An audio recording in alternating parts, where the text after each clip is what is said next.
Flame on! How's everybody doing tonight? I'm here with my special guests, Nick Lenz and Taladia Plays. How you doing, gentlemen? Hey, what's up? Hey, it's Claudia. Sorry for the delay, guys. I had some technical difficulties last minute on my end, but today we are talking about the current DC Comics February 2024 solicitations. Do Hmm you guys have any expectations or any specific titles you're looking forward to before I pull it up? Mm, Probably Batman, Superman, but pretty much it. That's pretty much the only one I'm going for. One And thing I maybe, go and ahead. maybe, uh, and maybe, Superman 78 and Batman 89. Hmm. Is there going to be a sequel to Batman '89? Yes. Okay. Are they bringing back the same guy who wrote the previous miniseries? Yeah. I think Okay. so. I don't know much about the sequel at all. I have heard the first miniseries was accused of being very woke. Well, we'll discuss that and more. Let's go through these solicitations first, and then we can go into our thoughts on it. So let me Yeah. pull it up Hopefully, we don't first. see any cancellations of any series that we love because Oh, they like doing that. But DC, I think DC hasn't done it in a while. Let's. Oh yeah, final issue. Unless it's a miniseries. Love okay. that. I love that cover for. I think it's Batman, isn't it? Yeah, best Batman. Yeah, it's an Elseworld story. I really wanted to play it safe with the thumbnail this go around. Yeah. Let's see what we got here. Okay, Batman issue 142. You guys are Featuring my the guests. Who featuring wants the to Joker read this one? oh, this is. I think I've heard about this one. I think it's supposed to be Joker Year One. Written by Chip Zdarsky, art by Giuseppe. Apologies if I mispronounce any of these. Uh, Giuseppe, go ahead. Kamikaze. I think that's Kamakali, thank you. I think it's pronounced the guy's name. He's a really good artist. He did a lot of work for Spider Man. Interesting. Again, Yes. I fell off Marvel years ago, so I wouldn't know. Yeah, I love that cover with Joker with the classic red hood, not the red Jason Todd red hood. This is the red hood from his from kind of the one of the many origin stories for Joker, where he was the original red hood guy, wearing like a suit with his red hood on. Which at times I've heard the hood itself like there's some technology involving it, or simply the guy who supposedly became the Joker he couldn't see out of the damn thing because it was on his head, or in the case of what happened in Zero Year, where it's on his head, but you can see his mouth. You thought that was kind of weird that the fact Greg Capullo drew it that way? Weird aesthetic choice looking back. Very weird aesthetic choice. But I guess he didn't want to rip off. He wanted to make a nod to the Killing Joke, but not blatantly rip it off. Yeah, and I guess we're exploring Joker's. Well, I don't know if I'm exploring Joker's backstory because apparently we're going to be exploring three Jokers because apparently that's even canon now. I'll read the prompt, and then Talati, I'll go ahead and get your thoughts, and then we'll move on to the next title. The tragic Uh, Go on. The tragic death of the leader of the Red Hood gang in a vat of chemicals has become the subject of myth.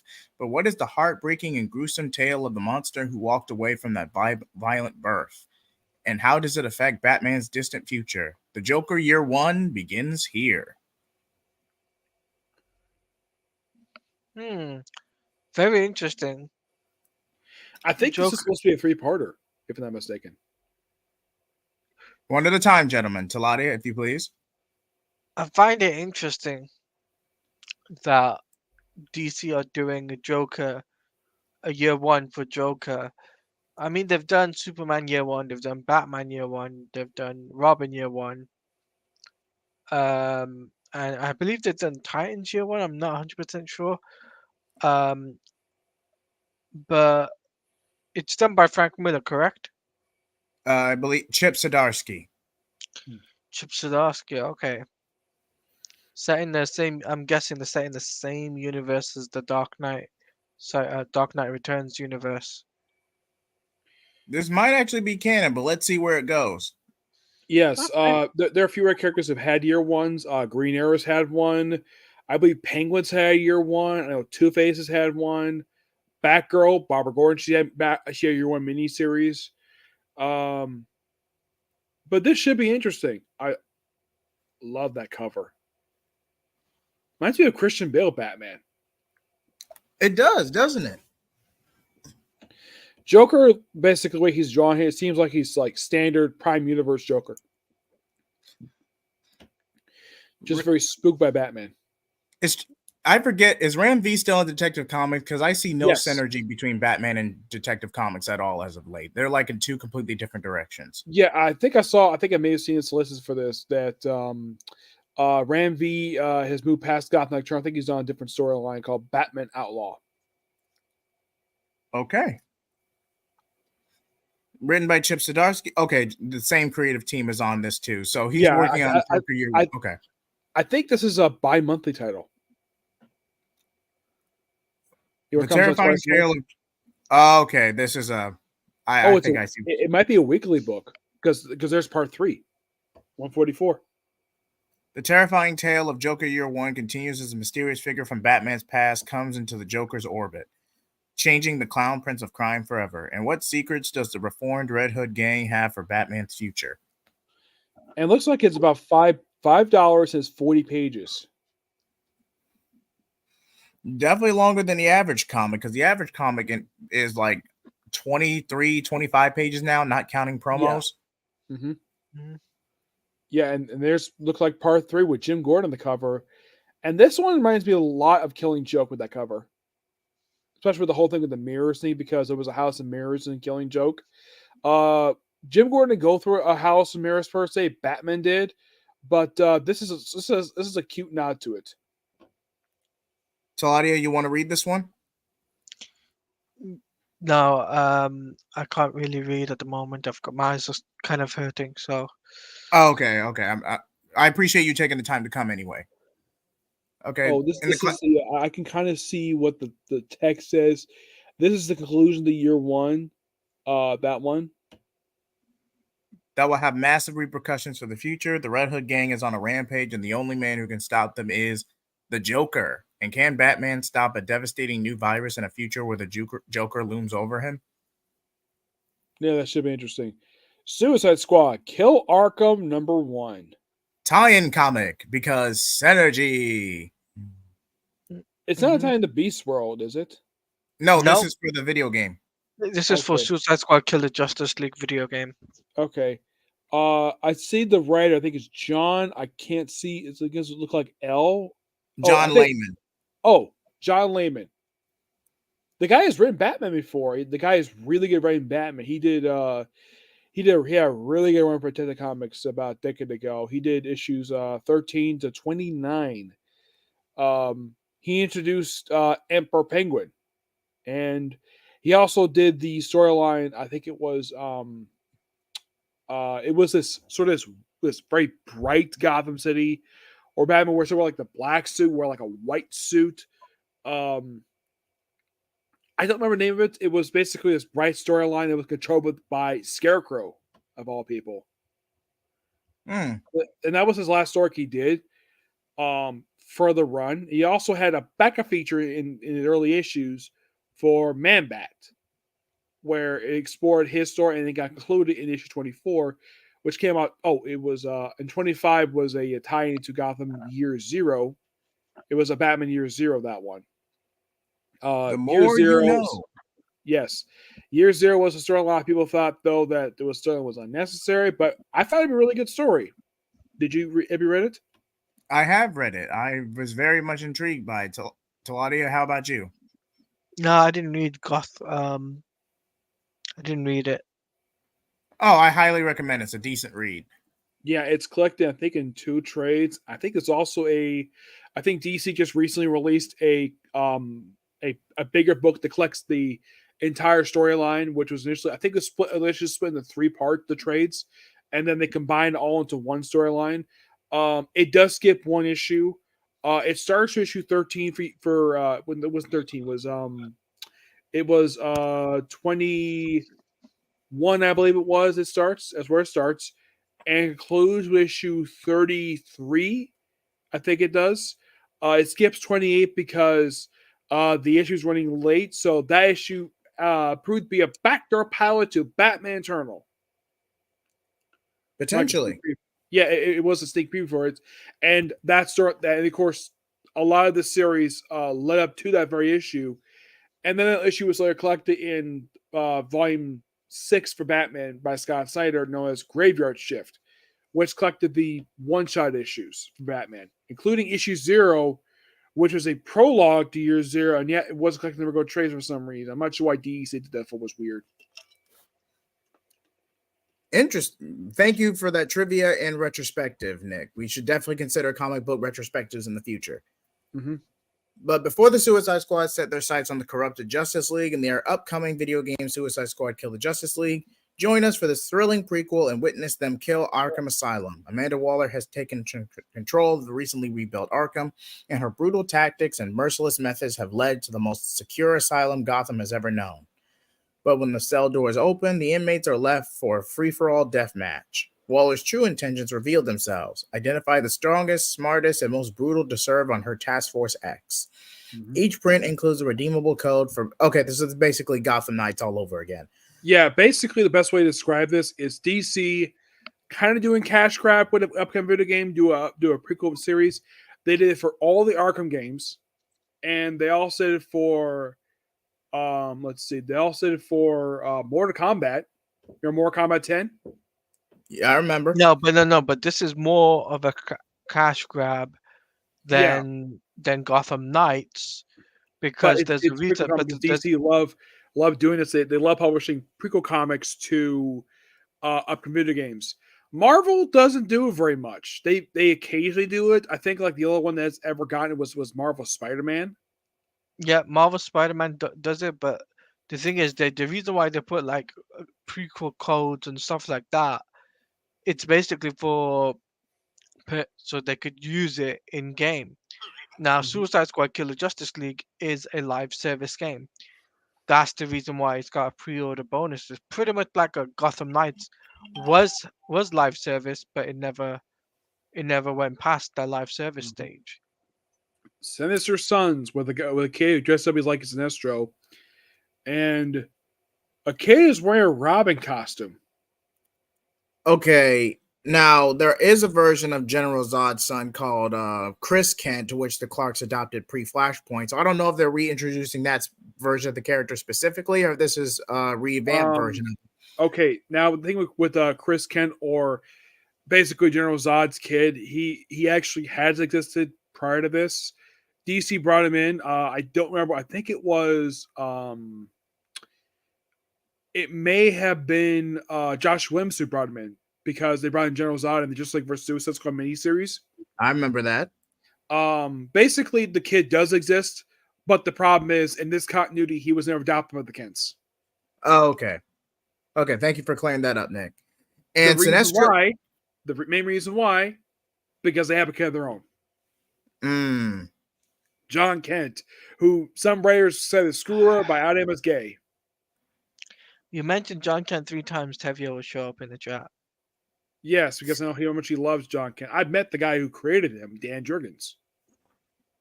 Dan Jurgens, great artist, great guy, and I wish him the best in future endeavors. But I feel like before he still works on Superman.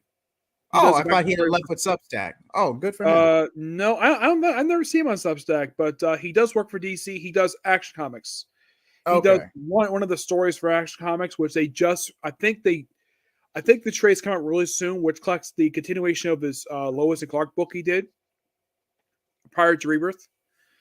Okay, I remember that. I know what you're talking about. Yeah, it's a sequel to that. And to quote Jared from Comics League, that book tanked 30,000 units in sales. Really, for a book that got really good.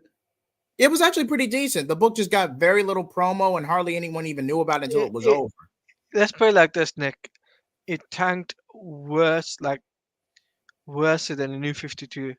New 52 was the best thing DC had going. Yeah, and it tanked because of bad marketing, not because the book was bad. Yeah, bad marketing. Yeah, that's a big problem with DC and Marvel over the years. They sometimes promote their books, sometimes they won't. Though Rebirth kind of fixed that. They would do that where they promote upcoming story arcs for books. That's why a lot of books lasted for a long while. That's why Josh Williams' run for Flash lasted for about 4 years, because they did a great job marketing that book. Batman got marketed. All the books got marketed really well, except Cyborg. Cyborg did not get marketed very well. That's why I got axed 23 issues. And before I read the synopsis, I just want to make something very clear. I have nothing against Super Sons. If you enjoy it, great, by all means. But even if we ignore the fact that manga is just beating American main comics, let's just be honest, there's also the fact they're trying to rekindle something they had lost the moment they decided to age up John Kent for 5G. They're trying to rekindle something they're never going to get back realistically unless they reboot the entire line wholesale and just Yeah, pretend but 5G technically, the stuff didn't person to happen. blame for that is Bendis. Why Can did you you say really that blame name? Bendis for that though? Because they were going to He's, prop up. What? he's the one who wrote it. Jay, why did you say that name? Hey, I don't have the clip. If I had the clip, I'd play it. I'm saying it. I'm saying it on behalf of the dude. The reason why that you can blame Bendis because he's the one who wrote it. No, I don't trust Bendis. He shouldn't have touched Superman. He should not come on board. And DC should not have rebooted the universe. They should have carried on with the New 52. That's how I strongly believe, because they could have easily, without, what's that guy's It name? was Jay Heath. fixable. No, without, what's that guy's name? Jay Heath, the guy who did the three-letter name. 3 letter name. I No know who one. you're talking. Yep. Yeah, you know who I'm on about, right? Yeah, I know who you're on Without about. him touching the Super Wonder comic, DC would have dominated the books for years. They could have done it easily a 10-year run from 2011 to 2021 easily, but they hopped off Mm-hmm. 2016 and Yeah, but New it's like 52 was very much mishandled. Blame that. Well, Dan DiDio can receive partial blame for it, but you can also blame him for hiring editors who basically just did not Didn't care. care about allowing the writers to actually write good stories. Let's have editorial mandates every single freaking issue, and that's the reason. One of the reasons why George Perez quit working for DC was because of the inconsistent reasons why his work had to be changed. Because if you read that opening story arc for Superman Volume 3, what Tyler happened in Grant that book Wilson. of why it was so confusing, I don't blame Perez for that. I blame his editor for that because his editor was stupid at his job, would not allow him to do his work properly. Because I guess some people figured, though, when George Perez came on Superman, like, oh, maybe he could do the same thing he did with Wonder Woman back in the 80s. Yeah, Nope, if you let's screw over one of DC's greatest creators and have him quit working for the company long afterwards. and Nick, before you have an aneurysm, I definitely want to add on to that. Editors can be great to nitpick, make sure you're paying attention to the larger line or continuity you're building up. But when you have a younger editor or someone just going on a power trip, okay, either we come to a compromise or I leave the book in protest. I actually have the star power. I actually have success with multiple comic book runs. You're just a new kid off the block who got hired essentially by committee. I'm just using that as an example, but you guys know what I'm talking about.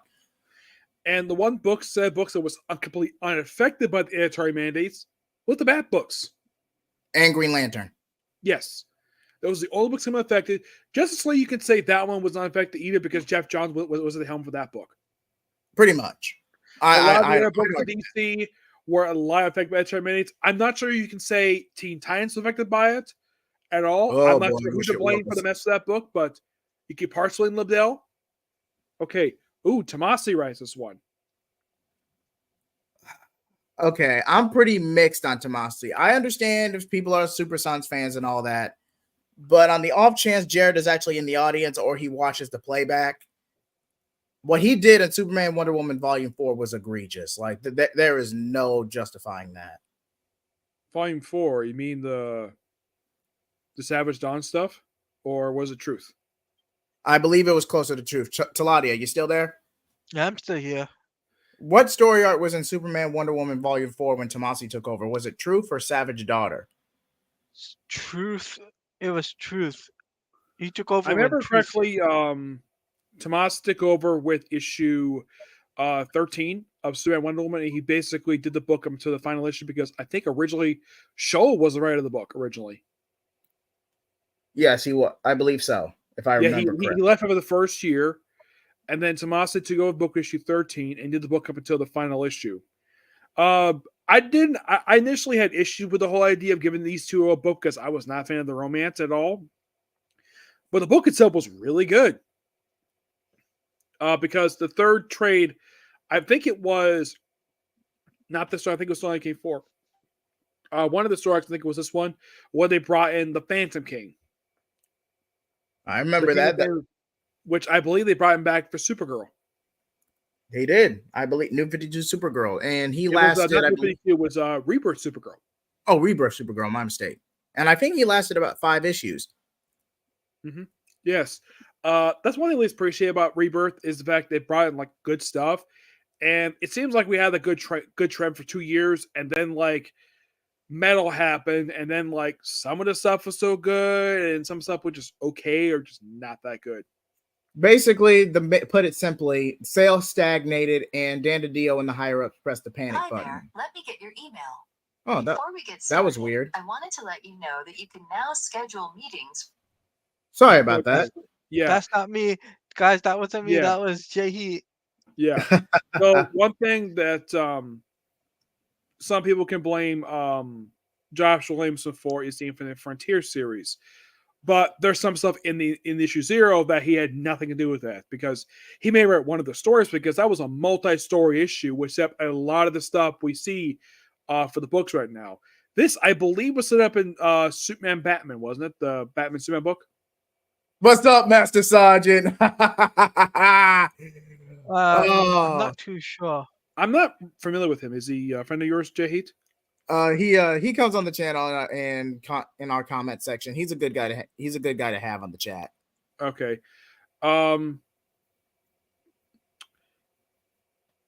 have talked to Tomasi about that last Super Son story that ever came out, the one featuring John and Damian. The one feature where John is now Superman and Damian's in his current Robin costume. That Robin Superman special. That for some reason DC has not collected that in trade.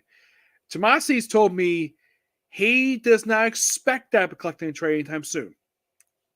I don't know why. The one show wasn't that bad. It was actually pretty good. I guess because of the fan expectation, and pretty much people were caught in the vitriol from the age up. It's just better not to bring those feelings back. It's better just to have that book be shelved and then collect it a few years down the road once the heat dies down. Yeah, as for these two kids here, I'm trying to think. Doesn't Sinestro already have a daughter? Yeah, he has a daughter. Okay. Yeah, his daughter is Sanuk, I believe her name is. And she was a Green Lantern. Then, thanks to what happened, how to go to Green Lantern, she quit the Corps because Kyle Rayner murdered their son from the future. And 90s melodrama, ladies and gentlemen. Yeah, and the fact he withheld the information because he knew the villain for that son was in fact their son future, and he didn't tell her. And then she proceeded to beat him up, leave the Sinestro Corps mark on his chest, and join the Sinestro Corps, and basically took her father's last name as her own and become the leader of the Sinestro Corps. And then she hasn't seen since then. Sinestro has occasionally popped up over time, but she is not. As for why General Zod's son is wearing Damian's costume, I have no idea. Wait, is that Damian's costume? Because I feel like that's a House of Zod costume. Or at least that's what I can see. It's just the color scheme reminds me of Damian's costume, his current one he wears. Oh, okay, I can see why you would think that. Which I spoke to Williams about that. He said that it was kind of his idea to change it because he was not a fan of the Rebirth costume for Damian. Can't say I blame him. So what's the story for this issue? They're bad to the bone, ready to brawl. The sons of the two deadliest villains in the galaxy. They're the Sinister Sons, and the DC universe will never be the same. When the son of General Zod was cast off of his adopted homeworld of New Kandor, Lord Zod runs afoul of a kid on a mission. Is that Simpson? I think so. Okay, Simpson is out to prove he's got what it takes to live up to the family name of Sinestro. But all is not as it seems. The son's journey will take them into the heart of darkness in this sensational first issue. Superstar Super Son scribe Peter J. Tomasi returns to the world of DC Youth once again, joined by fan favorite artist David LaFuente, to craft one of the most dynamic debuts of a duo in DCU history. Yes, my guess in the case of the son, the mother is probably Lisa Dark because I believe Sinestro's wife is dead. Probably. Yes. Probably this book here, Probably one of DC's best miniseries right now. Justice League versus Godzilla versus King Kong. Solid book. I think we're all only in 2 issues so far Yes, officially. I don't think issue 2 has come out. I've only read just the opening issue. I don't think issue 2 has come out just yet. Okay, but still, solid first issue. Yes. Now, Brian Buccellato, he did kind of fumble the Injustice tie-in comics year 3 onward, but he was younger there, and he was getting his stride.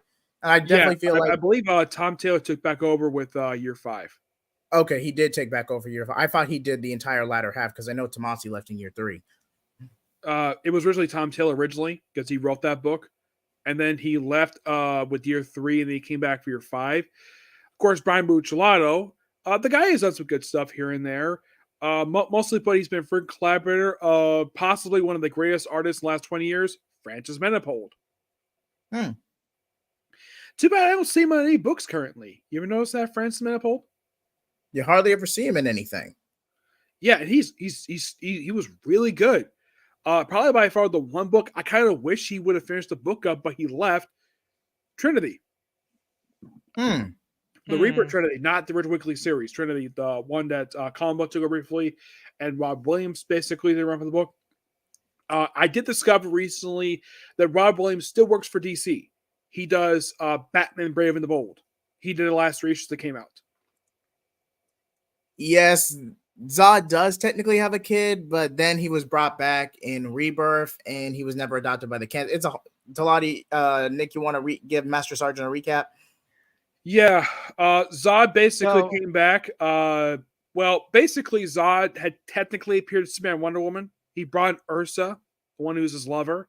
And I think his son popped up because somehow she got back in the Phantom Zone, and then they got unleashed in Justice League vs. Suicide Squad, which they had an arc where the Suicide Squad went after Zod, and then Zod left the Earth to go to another planet, and then he became sort of a recurring character in Howlbringer Lantern Corps briefly.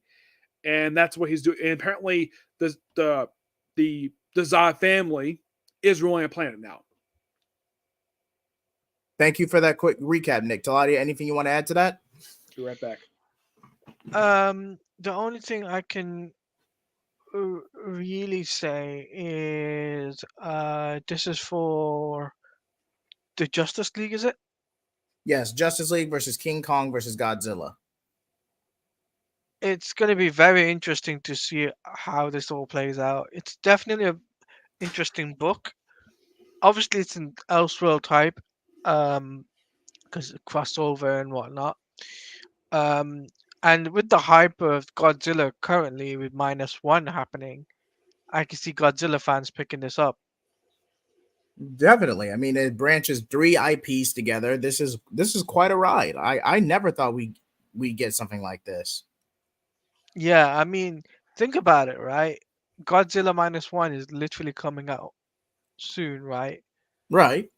And this is almost finishing up. So imagine tying that together.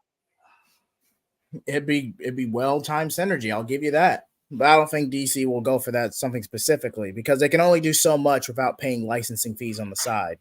There's only so much. I mean, Warner Brothers does own Godzilla if you think about it. Separate division, but they do. So even if it did come down to a licensing deal, it'd be relatively minimum. Because Apple is doing the side series for Monster Mayhem or whatever. Okay. And it makes sense for them to be like, okay, we push a book out and kind of get people interested in reading the comics about Godzilla and Kong in some way, shape, or form. Definitely interesting. The climactic crossover between the DCU and the legendary MonsterVerse continues. The Justice League has regrouped after their initial losses and discovered nefarious plans by the Legion of Doom and the League of Assassins are underway to use the monsters for their evil purposes. As Lois Lane's uncovered the truth about these monsters' identities, the League also learns of a beacon that's drawing all the creatures to one location. The final battle to save Earth is about to begin. And I believe this is a 7-issue miniseries, if I remember correctly. I believe so. Yes. If I remember correctly, Godzilla, people who licensed publish that one is IDW. Kong, I think the last company I heard published him was Boom. But I don't remember who publishes him now. It may have been Dynamite. I'm not really sure because it's been a while since there's been a Colin comic come out besides this one. Now, Jason Aaron has been very hit or miss for me, but let's see. But let's see what he's cooking with this Elseworld story, Batman Off-World. I believe this is in early days Batman, where he goes into space for the first time. That's the Possibly basic. with good artist Doug Mankey. He's really good. In a faraway war-torn galaxy, Batman sets his sights on the villainous Black Sun Mining Company, but standing in his way is the most ruthless bounty hunter in the universe, a man only known as the Thanagarian. It could be Hawkman. Could be. Could be. Now, I haven't really checked this one out. I kind of got burned out by Batman by Lazarus Planet, but what do y'all think of Batman and Robin? It's good. Lazarus Planet was not done by Williamson at all. That was, I think, was Mark Waid did that one.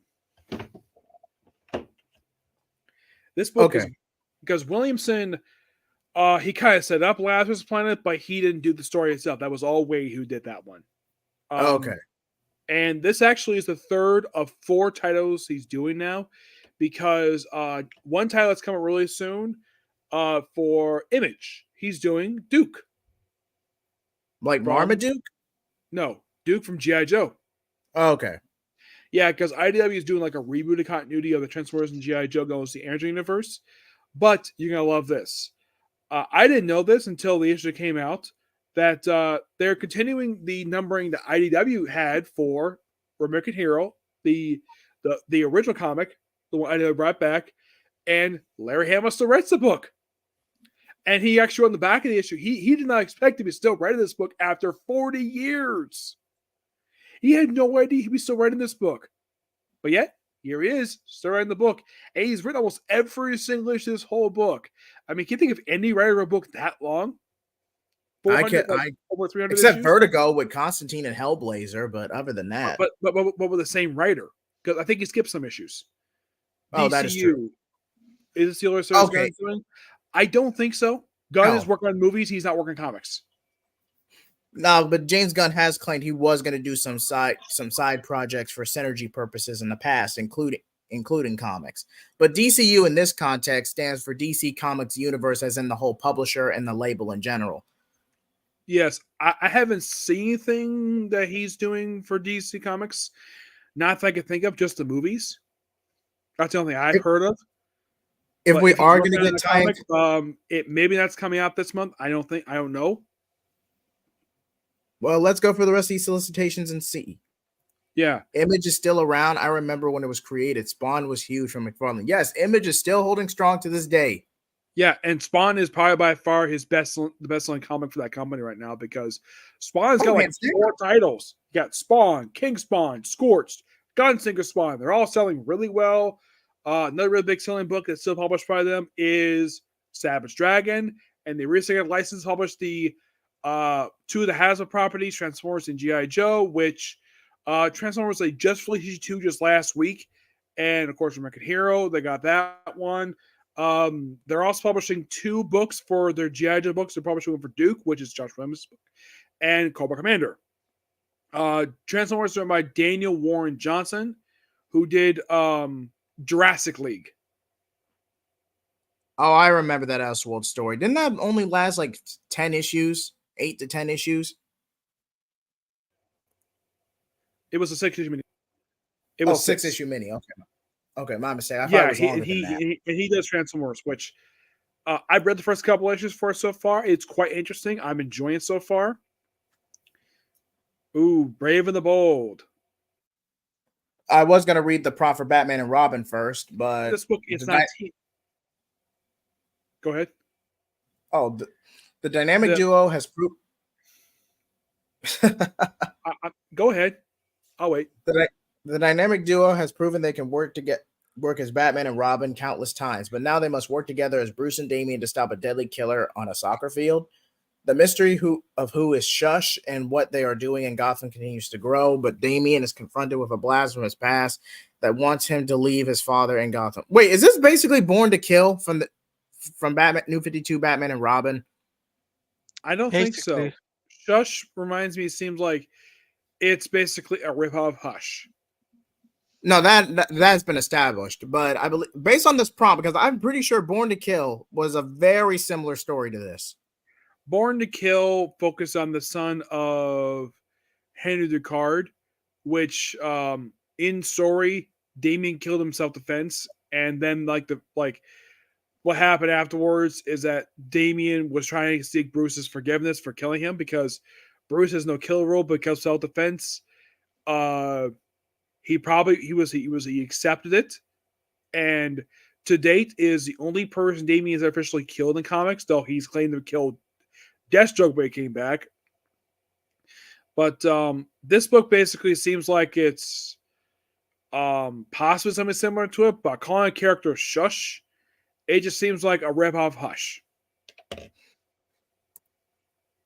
Definitely, but let's just see where that one goes. Batman Brave and the Bold. This is an anthology issue. I believe this is a rebrand of Urban Legends. Yes, But I'm not really sure why Urban Legends ended for. It's like they ended and then they launched this. I guess for synergy for when the movie comes out in 2025, or if it, I guess, but hey, let's just look at the premise. I think maybe the reason my book ended probably because basically people associate the book as, oh, it's a book out of Tim Drake is by. Maybe because I do remember a little bit of backlash when that went down. Oh yeah, and okay, we have Carl Kishla. I recognize him as one of the artists. I think I see. Of course, from my perspective, it's kind of blurry-ish. Who are the writers for this issue? I do Carl see Dan Winters. Kerschel, Torrin Grunbeck, Delilah Dawson, and Dan Waiters. I've heard of the second one. I believe she's a Norwegian writer because I heard because I've seen a picture of this person. It's a woman, and this person did. She is the current writer for Carnage, and she was writing Venom, and then all of a sudden, Hal Ewing is back in the book. I'm not sure why. It's weird. It's like they removed. They took Al Ewing off the book because Ram Thieves was also co-writing the book too, and then they brought her in, and now she's off the book for some reason, and she's doing this. Weird. Wouldn't be the first time some weird stuff was going on behind the scenes. Yeah, but I believe she's a fairly new writer. She's only writing comics, I think, for like the last year or two. She's not a terrible writer. Gotham Academy is back in session in the first part of Carl Keschel's thrilling 3-part Batman adventure, guest starring Matt Mizuguchi and Tristan Gray. Kirk Langstrom, formerly Man-Bat, now clean from a serum for years, is teaching at Gotham Academy, but Man-Bat is menacing the city. Has Dr. Langstrom fallen off the wagon, or is there a deeper, far more sinister plan afoot? Plus, get ready for a conspiracy only Lois Lane could solve, a tale of rip-roaring adventures starring Artemis, and a Batman black and white tale from Dan Waiters and Ricardo Lopez Ortiz. Did Man-Bat get revived because he died a couple years ago? He died in issue 1040 for Detective. Now he's back. I guess he got revived during the 5G stuff, and he's just been clean since then. Yeah, that was actually. It was when Marketo Mikage was in the book. They had him die in that issue, and then he got brought back in Task Force Z as a zombie, and maybe the formula fully revived him.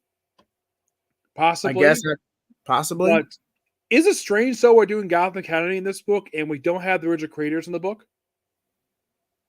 That is weird. That is very weird. Gotham Academy, might as well. Those of you who don't know about this book, it's best way to describe it, it's Harry Potter meets Batman. It's really good. We had Damien appear for a couple issues of the book. It did have an unfortunate tie into Robin War, but it was a damn good book. Lasted for about a year and a half, got relaunched the second semester. Lasted for about 12 issues, got canceled, and hasn't seen since then. Now it's back. Wow. I'm glad to bring it back, but why couldn't you bring back the creators? And you would think because I know Teen Titans Academy was in response to Strange Academy with Marvel. I know that much. But you think Gotham Academy would have came up on their mind. It's a stronger IP. It had 2 consistent series that were marginally well. I guess they couldn't get the creators to come back for that. But I remember one of them is Becky Cohen. I remember that was one of them. I think maybe Brandon Fletcher was the other writer who did that original book. I'll have to look it up when I get a I chance. can look up right now because I know you're doing sharing thing right now. Let's see. While we're waiting on that, Detective Comics 1082, Ram V is on this, art by Riccardo Fender. Apologies if I mispronounce this. Riccardo Fenderici and Stefano Raffaelli. Oh, yeah, Raffaelli? it's okay. I found it. It's Becky Cohen. Oh, Carl Ketchler. That is one of the artists who did the book. So they have one of the artists who did the book back for the Gotham Academy stuff. Okay. Yeah, it's definitely Becky Cohen, Brendan Fletcher. Also created by Carl Kessler, Babs Tarr, and Becky Cohen. But at least Carl Kessler is having someone who actually worked at Gotham Academy, so okay. Hold on, let me try something right quick. Let me just go to settings. Just trying something right quick, folks. This will just take a second. Are you using your phone or are you just using the web browser? I'm using my laptop. Okay. Jay, here, I've just sent you something as well in regards to Suicide Squad. Okay. Okay, we got some breaking news, ladies and gentlemen. Let me just take a look at this. Let me just get it for you 1 second. Oh, I thought you had already sent it. But while we're waiting on that, so Nick, are you able to see the screen a bit better now from your perspective? A little bit. It just, I think maybe, hang on. I think it maybe, let's see if we could. That's not it. Why is it doing that? Alright, Jay, here, I just sent you it. Okay. It might take you to a video, but look I in think the I put the description. full screen in order to look at the thing. Here we go. Now I'm able to see. I had to go full screen in order to see this. Click on the description and the first link in the description. Description. Okay. I have it pulled up. Damn ad. Yeah, the first link in the description. Do you see it? Yes, the first link in the description. Okay, taking me to King Greek. It was uploaded a few minutes ago. Yeah, but if you click on that link, right, it just says Right. Suicide Squad game ENG. Does it take you to Suicide Squad? Yes. Hold on. You want to go through this? It's taking me to a sign up sheet for Yeah, upcoming plays. playtest. You want to sign up for the beta? Okay. That's some breaking news for you guys. There is playtest happening for Suicide Squad closed beta. Yeah. You said this is So Detective? yes, we're on Detective Comics now, Nick. But Yeah. I will go ahead and put this link in the chat. And if you guys want to actually sign up for the closed beta, you're more than welcome to sign up on your own time. I'm not going to risk this getting taken down due to copyright, so I'm not going to screen share it. But if you are interested, please feel free to follow this link right here, and I'll go back and post and put this link in the description tab as well for the beta. All right. Looks like this is a 40-page book. Apparently, this month we're doing a lot of 40-page comics in February. Yeah, probably to explain the $5 price tag, because I believe back in Rebirth they were like $3 or $2.99, something like that. Yeah, but at least that $5 is worth to pay for a 40-page book. That's fine. I don't think people issue with it. It's just that, do we need to have 40-page books? I would argue, we're getting more than what we've been getting with 25-page, but hey, maybe there's a backup story in here. Probably. Detective Comics. I believe this is one of the very few books that brought back backup pages recently. I think Axe Comics got a multi-feature book, and I think that's it. Ooh, The LGFC. Go Oh, ahead. Nightwing 111. Okay. Tom Love that Taylor's cover. running nice cover. Don't get me wrong, very nice cover. But Tom Taylor's Nightwing run has kind of just been meh for me. I just really can't get into it. He hasn't really done anything with Heartless. He's done some synergy with his Titans run. I'm just not as I think he made Heartless a villain for Titans. Oh, so he's transferring over to Titans. I thought he was strictly a Nightwing villain. Yeah, I thought he was too. And it's like this is quite strange though because Heartless killed Blockbuster, He did. and Blockbuster was a Nightwing villain, and yet killing him off like okay, so I guess Nightwing has no rogues left. There was also Lady Not he, Shiva, but she hasn't been seen in years. Aside from her, it's like, did Tom Taylor forget the fact Nightwing has his own rogues gallery? I would not put it past him. Nightwing's been so synonymous with the Bat family. I mean, you might as well just tie him with Batman. Yeah, I've read. They made. I haven't seen it in Nightwing. I read it in the Superman trade. Apparently, Maggie Sawyer is in Bloodhaven now, but She I haven't is. seen her pop. I haven't seen her pop up. I may have missed her appearance over in Nightwing because if she is in Bloodhaven, she's not featured. She's not featured in Nightwing. Maybe in Titans, but not Nightwing. And look, another 40-page book, but at least we have a backup feature. It looks like we're exploring the history of the Graysons, like one of the past Graysons. Something's wrong with Nightwing, and Nightwing's going to catch up with him. Where's the as detective? Help him figure out what's going too late. Plus, the plague has left 14th century Europe in chaos. Probably Black Death.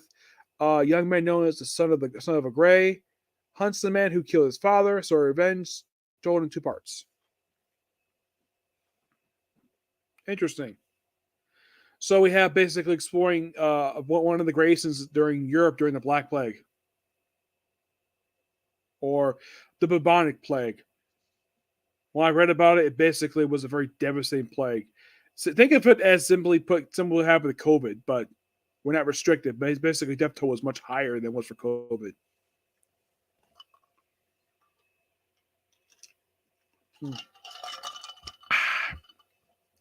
You still there, Jay Blaze? I think he's getting something. Okay.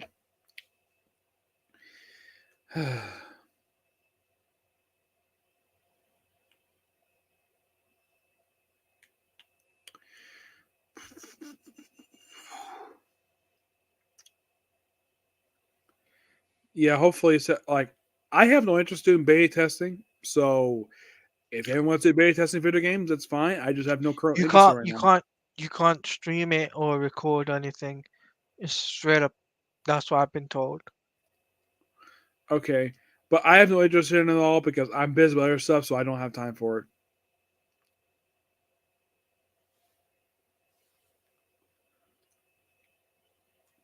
I just thought to share because I know Jay Heath and I are playing it live on stream when the game releases. Yeah, is the one that made just Suicide Squad kills Justice League? Is that Rocksteady a different company? No, that's Rocksteady Studios that are making Suicide Squad. Yeah, and here's a question I think a lot of people then would be asking: is it set in the same continuity as the Arkham games? Yes, it is. Interesting. Is it set before or after one After of the Arkham a- games? after Arkham Knight. Okay. 5 years after Arkham Knight. Yeah, it's interesting because Batman is like MIA. That's why they're making comics for it. Hmm. And they're Yeah, pushing it I in think Batman February. has disappeared because after the events of because I remember I saw a Let's Play of Arkham Knight where Bruce Wayne Batman out himself as Bruce Wayne on live on television because it was the Scarecrow's idea for him to do that. Well, let's put it like this. Um, Suicide Squad Killer Justice League, the way things are going, is a live service game. It takes place in the Arkhamverse, and it'll be free DLC. Plus, on top of that, the deluxe edition is $100. Wow. Do we have a confirmed lineup for Suicide Squad besides Waller being in charge of it? So Waller's in charge. You got Deadshot, Harley, Captain Boomerang, and King Shark as the main four. Then you'll get extra characters, maybe Deadshot, maybe Katana, maybe Bloodsport. In the future content. What about one character I think some people forget he has part of the Suicide Squad? Bronze Tiger. Yeah, they'll add a bunch of characters, right? They'll add a bunch of characters because there's a year's worth of content. Plus, on top of that, there's a battle pass. So it Yeah, is what if it if, is. if they include Bronze Tiger in the game, um, this is my personal thing that's probably going to happen. If they include him, Daniel's family has to be a royalty check because he's a Daniel character. He first showed up in the Richard Dragon series along with Lady Shiva. But here's the thing: most of the characters is a shooter-based game. It's a third-person shooter-based, so they need characters that are shooters. Harley, well, she's definitely a shooter, but she also can use a baseball bat. Yeah. Same with Boomerang.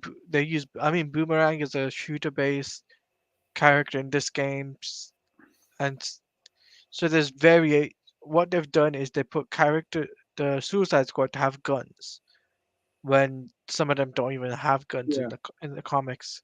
So that's yeah. what they've Not done. even King Shark. He doesn't need a gun. He's big and he can basically use his hand to crush people. Yeah, exactly.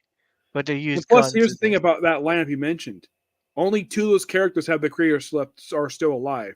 King Shark, I believe he's a creation of Carl Ketzler Right? and Harley Quinn, Bruce Tim Paul Dini.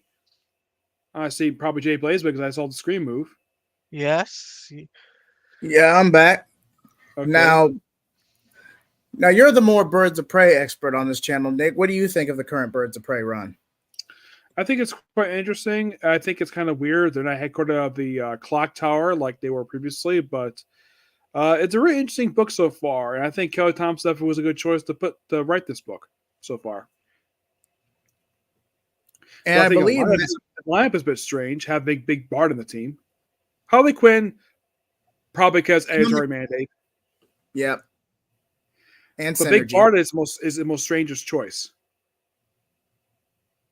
You think so? Yeah, especially since you already have Zealot there. I see where you're coming from. Yeah, and Zella is a Jim Lee character. So you have Harley Quinn, Zella is a Jim Lee character. Big Bart is Jack Kirby. Because at least they have a background on the team. I mean, not Barbara Gordon, but at least they have a background on the team. I think Black Canary is part of this. I think it's Black Canary next to Harley. Let's see. I And see this, Zealot. I see Zealot on the far left. Harley, Black Canary, Big Barda. Cassandra Cain, Batgirl, Zealot, and I believe that's where do you see Cassie Kane? Cassie Cain right here. Cassandra Cain right here. Oh, it's just a light, basically. Just because Yeah. no one who's black, and the one in the far right. I believe that's a version of Matt Mizuguchi from Gotham Academy in the future. I believe. Yeah. I do appreciate the fact Kelly Thompson in this book because I'm glad the book is back because this is a book I think DC has needed back for a while because the last book was good. It was done by the Bensons. Got canceled in 2 years and then like nothing Birds of Prey for a long time. Especially after the Freeform show tanked. Which, looking back, was decent. It may not have been what fans were expecting, but it was decent. For Birds of Prey? Yeah. Didn't they get a TV show on Freeform back in the 2000s? No, they were on the CW. They were on Warner Brothers. Oh, okay. My mistake. It lasted for a year. All Out War and Themyscira as team face off against the mystical Majira as the birds overcome ancient evil, or one will have to pay the ultimate price. I basically full screen. That's how I'm see this now. The Outsiders. Okay. Outside now, this one recently came out with issue 1. Is definitely taking Luke and Batwoman and kind of branching them out from the Bat family, doing their own thing, which was kind of set up in Harley Quinn when they essentially tried to make Luke Fox their version of Black Panther, which didn't work at all. But I feel like this is a logical next step from that. Yeah, and I'm thinking like, okay, if you're gonna have Outsiders, where are the regular people like there are fans of Outsiders like myself. Like, okay, I don't have a problem with Batwoman being there or Luke Fox. I think that's Shiva on the cover. I believe that's an original character has the ability. I think that's Shiva. That could be Shiva, but I've Yeah, also because been heard basically, when that people think of Outsiders, people think of Black Lightning, Katana, Geoforce. People think of those people as Outsiders. Batwoman, Blue Halo. Fox is fine. Yeah, Halo, but these two are fine. I have no issue with that, but we need a little more big of a team than just two people. 4 issues, and we only have 3 people so far. Ooh, Kelly Jones doing a variant cover. Awesome. Nice. Those of you know who Kelly Jones is, legendary Batman artist who was one of the artists behind Nightfall. He's not creator of Bane per se, but he's one of the artists for that story. His biggest story he done in the last few years, Batman Kings of Fear, a miniseries where the Scarecrow was the main villain. Luke Fox has assembled the outsiders to brave the unknown, to discover the forgotten, and to bring the hidden to life, and to use the truth underneath them all to find better way forward. Little does he know that the drummer has a plan of her own, and she's one step closer to bringing it to fruition. Something happened at the turn of the millennium that shook the entire universe. And in this pivotal chapter, the outsiders managed to head into a strange shadows of London's underground to discover just what or who is at the center of this new crisis. Hope. Interesting the fact this is $5 and it's 32 pages, not 40. Wait, was this originally going to be a mini series and they structured Yeah. it to an ongoing? I guess they decided to do it because Outsiders. I don't know how much Outsiders fans are out there because basically this is a good property. It's one property DC has never tainted over the years per se, but they always put good creators in the book.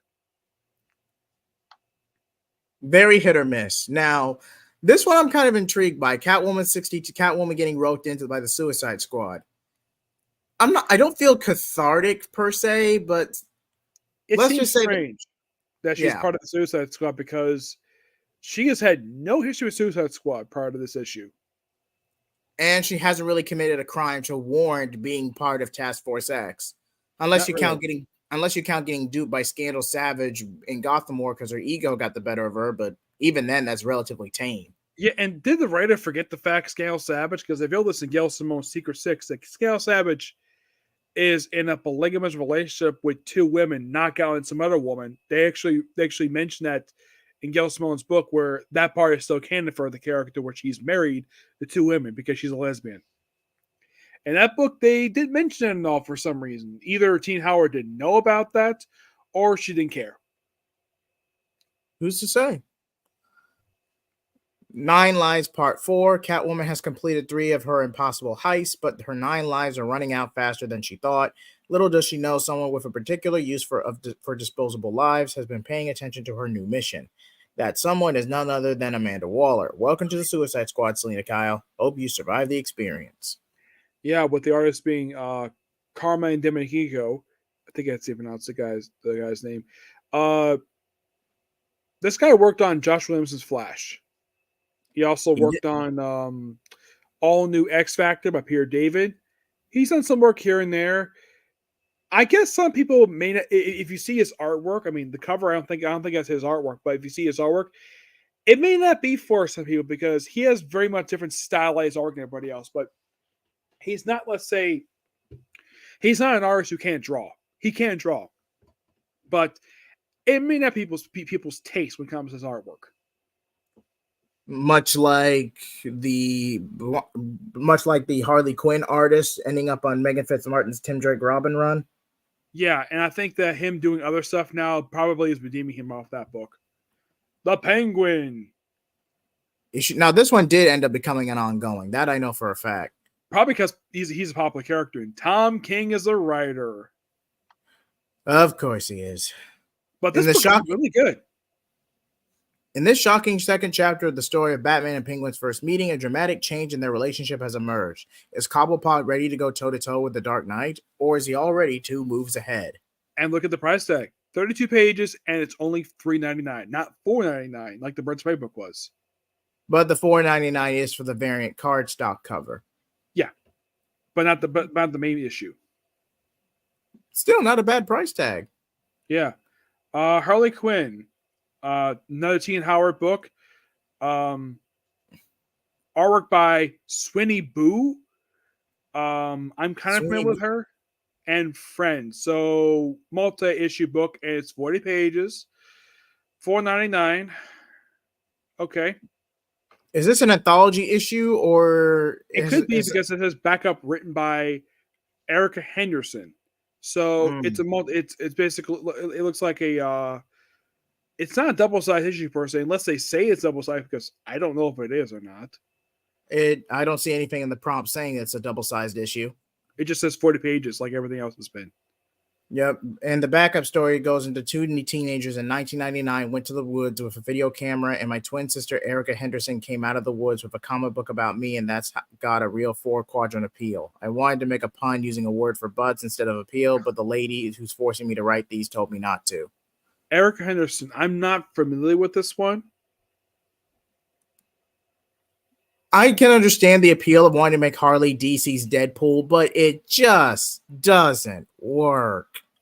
They already have a version of Deadpool. His name is Lobo. Pretty much, and he's a ripoff of Wolverine. Let's be honest. Yeah, and here's something I may forget: Deathstroke is a ripoff of Taskmaster, just like how Deadpool is a ripoff of Deathstroke. Ironic. Yeah, George Perez created the first two, Ironic. Yeah, and Perez has admitted that Deathstroke was a ripoff of Taskmaster. I think he admitted that on multiple occasions, but that goes to show for you stands out there. The big two rip each other off all the time. Yeah, but at least Deathstroke works as a ripoff of Taskmaster. But here's the difference between Taskmaster and Deathstroke. Deathstroke has a lot more success That is true. as a He has had a lot. character than Yep. Taskmaster. Taskmaster's had too many series, while Deathstroke has had several ongoing series. People like Deathstroke more. Now, you can recognize as a copy, you can acknowledge he's a copy, but if he's more popular, if he has a stronger IP, he's going to get more work every single time. Yeah. It looks like we have multiple Harley Quinns as cover, so it looks like it's Invasion of Harley Quinns. I have no idea because She's going out the Brother Eye. Okay. The Clownyverse. Oh God! But please, let's just move on to the next title before I have an aneurysm. Poison Ivy. Is Willow Wilson still doing this book? I believe so. Yes.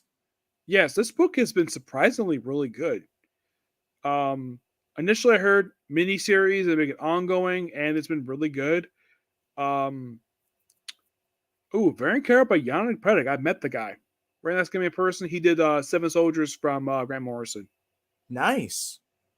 A story decades in the making. Long has her tale been told by others, but witnessed for the first time in intimate detail the one true secret origin of Poison Ivy as revealed by the Vendrescent villainess herself.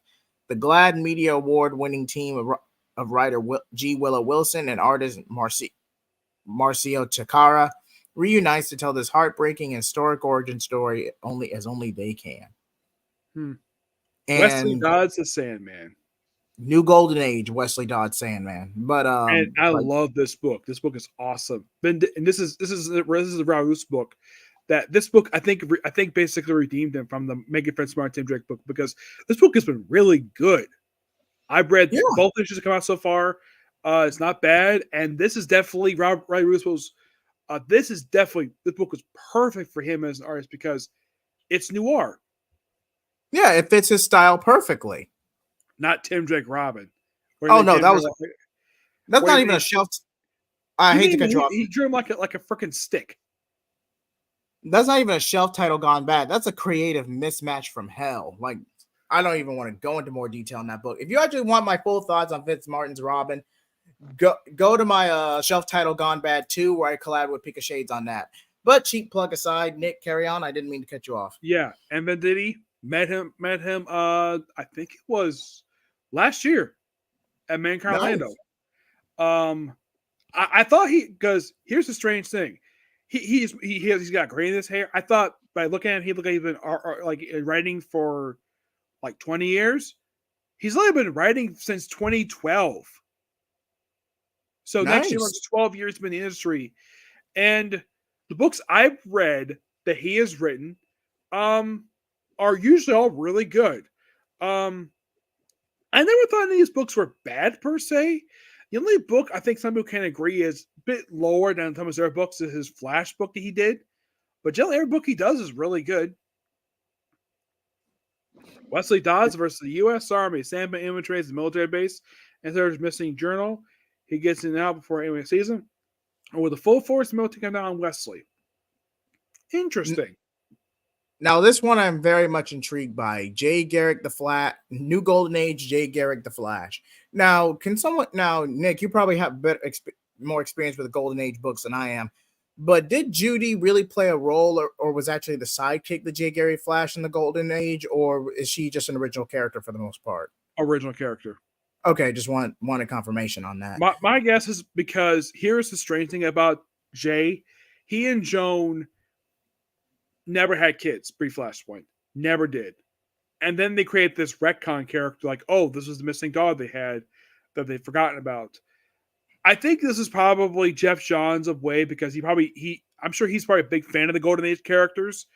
This is probably his way of giving back to the Golden Age characters by giving Jay Garrick a Golden Age superhero who was one of the founding members of the JSA.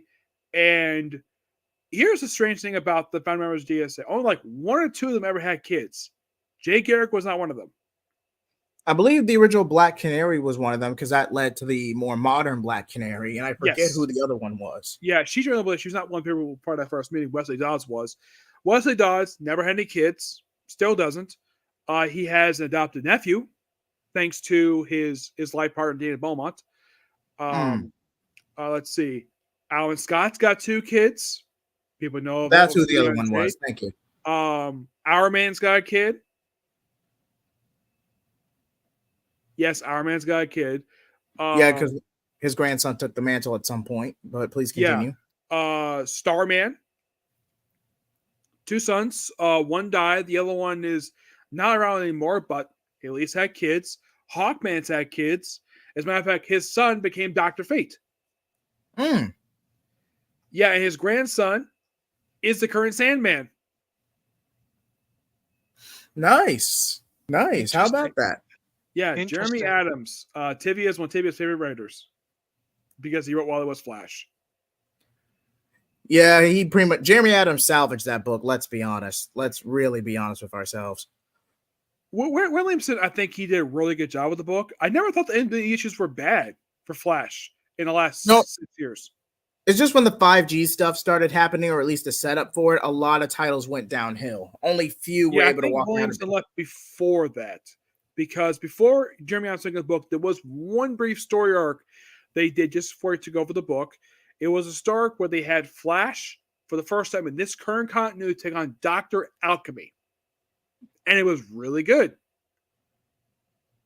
That's how I feel about it. It's a storyline known as The Ring.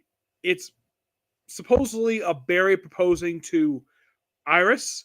This also was Barry's last official story he had as the Flash in the book before they transferred over to Wally. Wait, what about 1 Minute War where Barry and Iris, I think Iris ends up proposing to Barry, but you get the idea. Was that after The Ring or before, around the same time? That was before The Ring. Okay, thank you. Yeah. Jeremy Adams, Diego Ortega. I haven't seen issues come out yet, but I read the first issue. Really good. Dr. Elmo's plans fully revealed with Jay and Judy. Ray saved Joan from being captured, but the plot has been marketing for decades. Can Flash and the Bloom get one some head, race cigarettes. Now, a name like Judy, you would not hear for someone around our age, so a girl being called nowadays. It's not, let's say, a name girls get nowadays. It's an older name like Joan. But having her be called Judy and because her parents are Golden Age superheroes, that's perfectly fine. I have no issue at all. That makes perfect sense. Yeah, because that's what you expect from a boomer or a Gen X name at the very latest, at the very youngest. That's, for all intents and purposes, that's a baby boomer to a Gen X name. You would not see a millennial being named Judy unless it's their middle name or it's just something they're being teased about by their relatives. You just would not see that millennial going down. Yep. Alan Scott, Green Lantern, the one Tim Sheridan threw a fit or the fact people want to buy a gay Green Lantern. Again, a quick disclaimer for the channel. Whatever you do is your own business as long as two consensual adults of age. As long as it's that, that's your own business. But really trying to make that a selling point and going on Twitter of all places, it did not do Tim Sheridan any favors. And he And already has plus, a this issue, the mass. first issue that came out, there was no mention of being gay at all. Wait, in the first issue. Yeah, the first issue that came out, there was no mention of it at all. There's no mention of a partner he had. His kids didn't show up in the issue at all. Just Alan Scott's story. There's no mention of him gay at all. Either he was told not to do that, or he just didn't feel like doing it at all. I'll have to go back and read issue 1 because I'm pretty sure I saw at least an allegory for it, or at least something along those lines. Oh, I think that's Red Lantern he's fighting on the cover. Red Lantern. Yeah, he is one of the retcon characters that Jeff Johns created. Thank you for clearing that up, Master Sergeant. Yep. Used to be less complicated. None of them had kids except Batman. The dude adopted one Robin after another, and none of them took up the mantle. Of course, he got blown up. Oh, that's right. Golden Age Batman was killed in an explosion. Not I believe really. It was No. Go ahead. Golden Age Batman did have a kid. The Huntress. He got killed he got killed by a minor criminal. But didn't that lead to an explosion or some type of explosion of some kind? No. He got killed by a minor thug in an issue of Venture Comics back in the 70s. Okay, And thank you. He was never killed off an explosion I can think of. Yeah, but as Master Sergeant said, Judy is more of a baby boomer and behind name. Oh, he was. Oh, okay. He was referring to Jason there was one Batman. He did die in an explosion. That was Earth 2 Batman of the rebooted continuity Earth 2, one that James Gunn did. That one did die in an explosion, but not the original Golden Age version. Okay, thank you for clearing that up, Nick. And shout out to Tom Taylor's Earth 2 saga. That storyline was solid. Mm-hmm. Yeah, he took over after Robinson left. Surprisingly, Tom Taylor didn't stay very long in the book. He stayed for like 10 issues and left. And then you had Daniel Wills take over the book, who later became the first writer for Earth 2 Society. Yep, I was right. It was the Red Lantern. That I just found the cover. That was the new Golden Age character they had to create. Because Jeff Johns basically created this character. He also basically kind of brought back in the Golden Age Aquaman, even though there already was a Golden Age Aquaman. There was also going to be Mr. Miracle, which a lot of these new Golden Age characters, nothing was known, and now we have Alan Scott versus Red Lantern. Okay. Either they carried over into the Silver Age, or they were so bland or lacking of depth, you could just consider the Silver Age an extension or further development of their character. Because I could not find any distinctive differences between Golden Age Aquaman and Silver Age Aquaman. There is difference. Okay. Aquaman, Golden Age, never got married. Okay. And he didn't have Black Manta and Ocean Master as villains. Huh.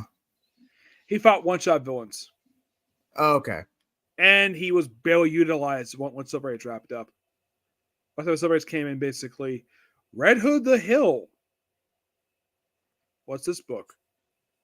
I want to say this is after Gotham War because Jason was really done dirty in that story. Yeah. Who's the kid? No idea. Sean Martin, bro. I'm not familiar with that writer. Art by Tony Atkins and Moratat. Apologies if I butchered that.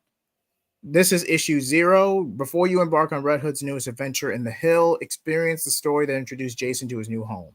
As the Joker War ravages... Oh, this is a flashback. As Joker War ravages Gotham, a new vigilante group is forced to protect their turf, and Red Hood finds himself caught in the crossfire. The thrilling tale collects Red Hood Outlaws for issues 51 and 52, and is essential reading to get you to read all the hell that is to come to the Hill and Red Hood the Hill. Okay, a bit of an explanation of that. Those 2 issues were never collected in trade originally. Because the last trade stopped at 50. Those 2 issues... for some reason, DC never collect them in trade, and now they're reprinted here in the 0 issue. I find that quite strange.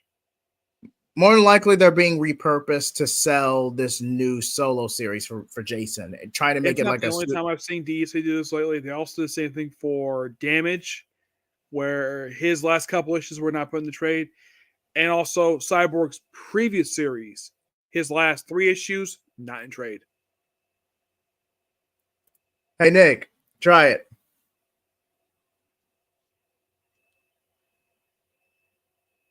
You mean the most recent one? No, Detective Comics number 17, page 3. Okay, you talk, Master Sergeant. To clear this up, are you referring to a more recent Detective Comics or Golden Age Detective Comics? Maybe he's referring to the John Layman run where it basically features Emperor Penguin. Hopefully, he'll respond soon. But okay, Red Hood the one. Okay, this is a mini series. I thought it was ongoing. Welcome to the Hill, formerly known as Gotham's most dangerous suburbs. Are they giving Red Hood the Black Lightning treatment? Possibly. Yep. A place that required its residents to band together to keep themselves safe when the police and sometimes even Batman wouldn't. Now, as the Hill finds itself gentrifying, old habits die hard as the vigilante known only as Strike works with her team to keep the town safe. But she's not alone. Jason Todd, one of the Hill's newest residents, is more than happy to don the visage of Red Hood to help Strike and keep his new home safe. But a new villain is emerging from the shadows. Will Red Hood, Strike, and the Hill's small militia of vigilantes be able to keep their home safe? Check out Red Hood's return to find out. I think this is the first time they've done anything with Bizarro since Red Hood and the Outlaws Rebirth. Okay, I see what he's probably talking about. The first issue. Yeah, I think he's talking about. Oh, it's Colin Man being electrocuted.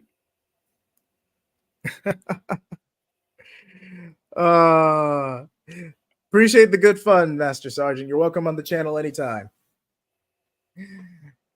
Yeah, people have called me that. Walking with Wikipedia. People have called me that. So that's nothing new for me. Bizarro. It's Jason Aaron's story, right? Yes, it is being written by Jason Aaron's, art and cover by John Timms. I think this is part 2. Okay, the shocking second chapter of the worst Bizarro story ever. Jason Adams' first time writing Superman sees the Man of Steel trapped in a world gone mad. A metropolis transformed to a city of Bizarro. While Superman struggles to save the lives of people who despise him, he's also battling the most powerful Bizarro of all, the one inside his own mind. Yeah. Well, that is a common take on him, like being because he's opposite from Superman. Superman number 11. Okay, I've actually read Joshua Williamson and art by David Baldion. But I've actually read the first volume of this, and I don't think this this redemption art for Luthor is going to stick. I really don't. Like, I don't know if it's the old fan in me, but I feel like Luthor is going to betray Clark and the Super Family at some point. I just see it. Yeah, but yeah, there's a bit of a clause that comes to that because Superman has Lex's company. But it's inevitable. It's inevitable when Lex betrays Superman. It's always happened in the past, and it'll happen again. And in the opening story arc, he fights Parasite and Livewire, and then it's in the annual that Parasite works for Supercorp and Livewire works Daily Planet now. So they're doing a rehabilitation program? Yeah, I think so, because I think what Williamson is doing is try to do something new with Superman. Something fans can actually enjoy. And reading that first trade and reading this will come out, like, I can buy that. So Jamal Campbell is not doing the interior artwork anymore. So we have David Bolden on the interior. Interesting. Farron Carabell, Lee Bajero, and Warren Lau. Also by Pablo Lobos Villalobos. Apologies if I butchered that. 125 variant Cobb 150 is Kamal Hill. Sweet Weather variant done by Ariel Daz. Sweet Sweater Weather? What the heck? I believe it's Ariel Diaz. Yeah, but Sweater Weather? I have no idea. Weird. The Lex Luthor Revenge Squad attacks. Superman is back from the blasphemous past, finds that Mr. Graft and Dr. Pran have gathered some of Lex's greatest enemies with a mission to wipe out Lex and everything he loved in Metropolis. Superman will fight to save Lex's life. But will he learn the truth about Lex's past? Will he want to? Okay, so is this a Superman Sinister Six or a Lex Luthor Sinister Six? I think we need to Lex clear that up Luthor. right now. Seems like Lex Lex Luthor. 6. It's Lex Luthor Sinister Six. Yep. New Before Sun, which I'm sure the title was taken from the Superman 2 movie, right? They should create a 2-year comic run that sees Zod team up with Bizarro and Lex against Superman, who must enlist aid. Oh, brilliant. Is it Brilliant. strange though we're giving Zod a book? Yeah, I guess yeah, because the last time Zod had wasn't Zod on Tom Taylor's Suicide Squad back in Rebirth? No, he was on New 52. Okay, Rebirth. thank you. It was Rob Williams. Okay, thank you. Yeah, and he also had bombs in his head. Lots of bombs. Joe Casey's writing this one. Art by Dan McDade. Cover by Jason Sean Alexander. Variants by Lucio Perillo. Apologies if I butchered that. Francesco Tomaselli. Oh, that's the only two. I thought there was one more. The cosmic tragedy of the House of Zod continues as Nuke Kandor's first nuclear family goes nuclear. With his newly christened homeworld a prime target for alien invasion, General Zod is forced to mine the darkest depths of his own soul in order to defend it. It's madness and mayhem on a galactic scale, brought to you by the Star-Crossed team of Casey and McDade. Well, Joe Casey is a great writer, so interesting to have him do this book. Talati, I'm gonna let you have this one. All right. Batman Superman World's Finest 24. Art done written by Mark Waid. Art done by Dan Mora. Variant cover by Dave Wilkins. Variant cover done by Mahmoud Azhar. Variant cover done by Sweeney Boo. Says Return to Kingdom Come concludes with no way back to their own Earth. Will Superman and Batman have to witness the tragic events that led to Catalysm, or are they fated to take the place of their doppelgangers? Interesting. So they're stuck like right in the middle of Kingdom Come before the Civil War breaks out. Because Kingdom Come was DC's first Civil War story. So technically, Marvel's Civil War run was a ripoff of Kingdom Come. Except like Kingdom Come was Elseworld story. Hey, it's an Elseworld story, but it still counts as a by that credence. If it's hero versus superhero, it counts. It still It'd be counts. quite interesting that the artist has not changed in 24 issues. Still Dan Moria. Dan Moore's got heart and grit. And yes, welcome back, Najee Tech Bro. Welcome back. Yeah, and I've heard Dan Moria. The thing with him is he's an artist. People want to see him on a lot of book. Besides, he's doing a great job with this book. He can't do the art for every single book DC. Some people want him on these other books, but he's probably tied up with this book. He probably can't do other books. Yeah, I wouldn't be surprised if he's commissioned or contracted for this book specifically. I would not. His artwork is probably by far. He's probably one of the best artists DC has right now. Oh, hands down. Hands down. Now, I have completely just fallen out of Power Girl. I have nothing against the character, mind you. She's basically Earth 2 Supergirl. That's all she's ever been. Just a carryover from Crisis. And I just feel like that she has a book now and not Supergirl. Right? I mean, you might as well just make it a Supergirl book and just have the two of them in it. Or at the very least have Power Girl and what's Fire and Ice got going on. Yeah. And you can have like a pseudo Powerpuff Girls type thing. I got a question, Jay Blaze, about Supergirl. What do you think of her current costume? I don't like it. I'm indifferent, not gonna lie. There's a couple costumes I really liked of hers. I liked her pre-Flashpoint costume, the one that showed off belly. I like that one, and I liked her Rebirth costume.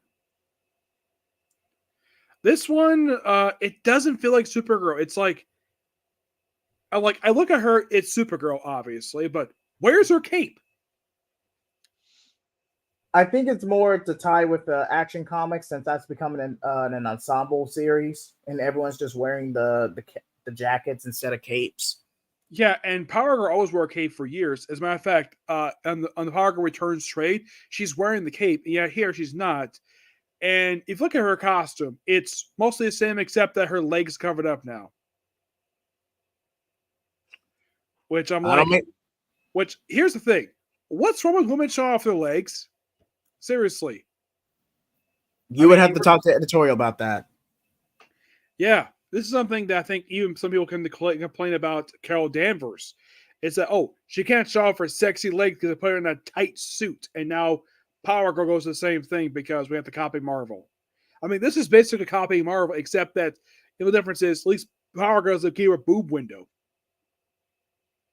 I feel like they had to keep that because that's so integral to the character at this point. They had to keep that. And another theory, another theory about that, I think basically this is probably a request from maybe one of the guys who helped create, the artist who helped create Power Girl. He probably put something back in place back in the 70s. Say, do not remove the power window at all. And I'm sure Conway, who also not even many people know this, Power Girl is a creation of Jerry Conway. And he does not give credit for creating this character. It's one of those characters that Jerry Conway created. It's not advertised as much as people like Firestorm or Count Vertigo. Not as well known. I mean, people know Power Girl is obviously, but not associated with Jerry Conway because she first showed up in All Star Comics number 69 back in the 70s when Conway wrote the book before Roy Thomas took over. Lee Williams is a good writer because she wrote X Factor for Marvel. This is currently, I think, the only book she's writing right now overall. She didn't write anything else I can think of. Now, me personally, I don't know if this was ever confirmed, but I've actually heard allegedly that what Master Sergeant likes to refer to as the boob window was essentially created and expanded out of spite. Oh, and I actually did ask Jimmy Palmy about this.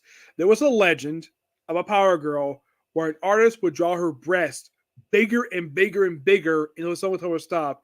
And I asked Jimmy Palmy about it, and the story is true. It was Wally Wood who did that. Yes, Wally Wood. Those who are thinking, who is Wally Wood? He is the co-creator of Daredevil. Yes, he did that. Because what I've heard, Daredevil was supposed to be his book.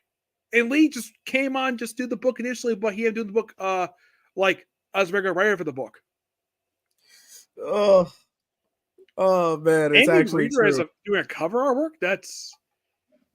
You find it quite strange because Amy Reeder created Moon Girl, and she's doing a cover. Really? Well, it's not like she's contributing to the issue itself. I believe it was just the cover for this. It's Margaret Savage, who good artist. Lately, I think so far used the first movie you think of is DC Bombshells because she read that with Margaret Bennett. The citizens of Metropolis are missing. Looking for an escape, many have fallen victim to Avalon, a new street drug that transports you to a simpler era, the medieval times. And turns out that it's not just a trip you take in your mind. People are physically being transported to this magical plane too. Looks like a job for Power Girl and her new BFF, Supergirl. Does that sound strange to you? Basically herself. Yeah, I find that quite strange given the fact these two have never gotten along with each other at all over the years, and yet now the BFFs. At least this book makes sense. Having these to be BFFs, fire and ice, because these two have been friends since the 80s. Now, I have heard nitpicks that that the way this run has been going on, it kind of sounds like a Booster and Blue and Gold ripoff. But no, Fire and Ice have been besties for the longest time. Fire's disdain for Guy Gardner withstanding. But even then, this is the type of book that likely would have come out during DCYOU with how the story is being told. And at least that's what I've heard by the Dodsons. Nope, it's written by Joanne Starr. The cover art is Terry Rachel Dodson. Oh, thank you. Yeah, and the thing is, you can thank Jan DeMatteis and now the late Keith Giffen, along with Kevin McGuire, for making these two BFFs. I mean, when people come as the guys in their lives, Ice, Guy Gardner. But people forget, didn't Ice have a boyfriend over the years? She briefly dated Obsidian, who was Mr. Miracle's manager. And at one point, he proposed to her. And people forget that. Because you got to read the Just Like International book to understand their friendship, because, I mean, when people come to the guys in their lives, Ice, Guy Gardner. But people forget, didn't Ice have a boyfriend over the years? She briefly dated Obsidian, who was Mr. Miracle's manager. And at one point, he proposed to her. And people forget that. Because you got to read Just Like International book to understand their friendship, because Jamie DeMatteis and Keith Giffen did a great job with that book, and these two were a vital part of the book. Power Girl was part of the book too, definitely. But it was a book that just like it's not like a book for Justice League where it's like, oh, you have Batman, you have Martian Manhunter, and you think, okay, where's Superman? Where's Flash? Where's Green Lantern? Well, they wanted to do something different with the book. So it's basically a kind of a semi reboot, but still in canon. And Fire Ice didn't join at first. They joined later on when it became international. Because previously they're part of a group known as the Global Guardians, who first show up in the comic version of Super Friend. That's where they first showed up. And well, now they're been besties for years, and this is like the final issue of this book. I've been reading this book. I've been enjoying this book. I don't have a problem with the writer. I kind of wish Dan Matthias was writing this book. Yeah, he definitely would have been a better choice, not gonna lie. Yeah, because Joni Starr, I think, does an okay job with the book. It's not terrible. It's just that, I mean, Camp Keith Giffen, okay. Bring in Jim Matias and Kevin Maguire, even though that the artwork is still pretty solid for the book. But you know the book, bring the two guys who basically did a great job with these two back. Like do a follow up, bring Jim Matias, bring Kevin Maguire, provided my Kevin Maguire is still speaking DC. I don't know if he is anymore. Bring these two in, have them do a mini series. I think people will love it because I think people still love the JLI books. Oh yeah, the Just League International still has strong appeal to this very day. And fun fact, Booster Gold and Blue Beetle were Ted Cord Blue Beetle, mind you, were comedic relief for that book, pretty much for the most of its inception. It's only after Infinite Crisis were they taken remotely seriously. Yep. And the thing with those two is that Booster Gold was created by Dan Jurgens solely, one credit, no other person created the character except for Dan Jurgens, who was created before the creation of JLI. As for Ted Cord, he was created by Spider-Man co-creator Steve Ditko. Nice. Yep. It's all out chaos in this action-packed finale, and the hits are coming from all sides. Fire and Ice's past have come back to bite them, literally, and the fate of Smallville itself hangs in the balance. Would the power of their friendship and superheroic prowess be enough to rally locals and villains alike in an effort to save Superman's hometown? Or are there some messes that are simply too disastrous to ever clean up? Oh, did some people might forget this about Fire? Do you know she's Brazilian? She's from Brazil. No. It's just when you said that, I remember that JLU episode. Yeah, she's from Brazil. I think Ice. I think she's from Norway. Yes. Taladia knows what I'm talking about. Yeah, I know you're on about Jay. And for some reason, in Brave and the Bold, they have it where Guy dated Fire, not Ice. I thought that was kind of weird. No, I know what Jay's on about, you little perv. Hey, I'm just saying, I just remember a joke from a cartoon show. That's all I'm saying. Did you know she showed up? Do you know these two did show up on Justice League Unlimited? Yes. Except they didn't have any speaking roles in the show. No, well, Fire did. Ice never had a speaking role, but Fire did, but it was a gag.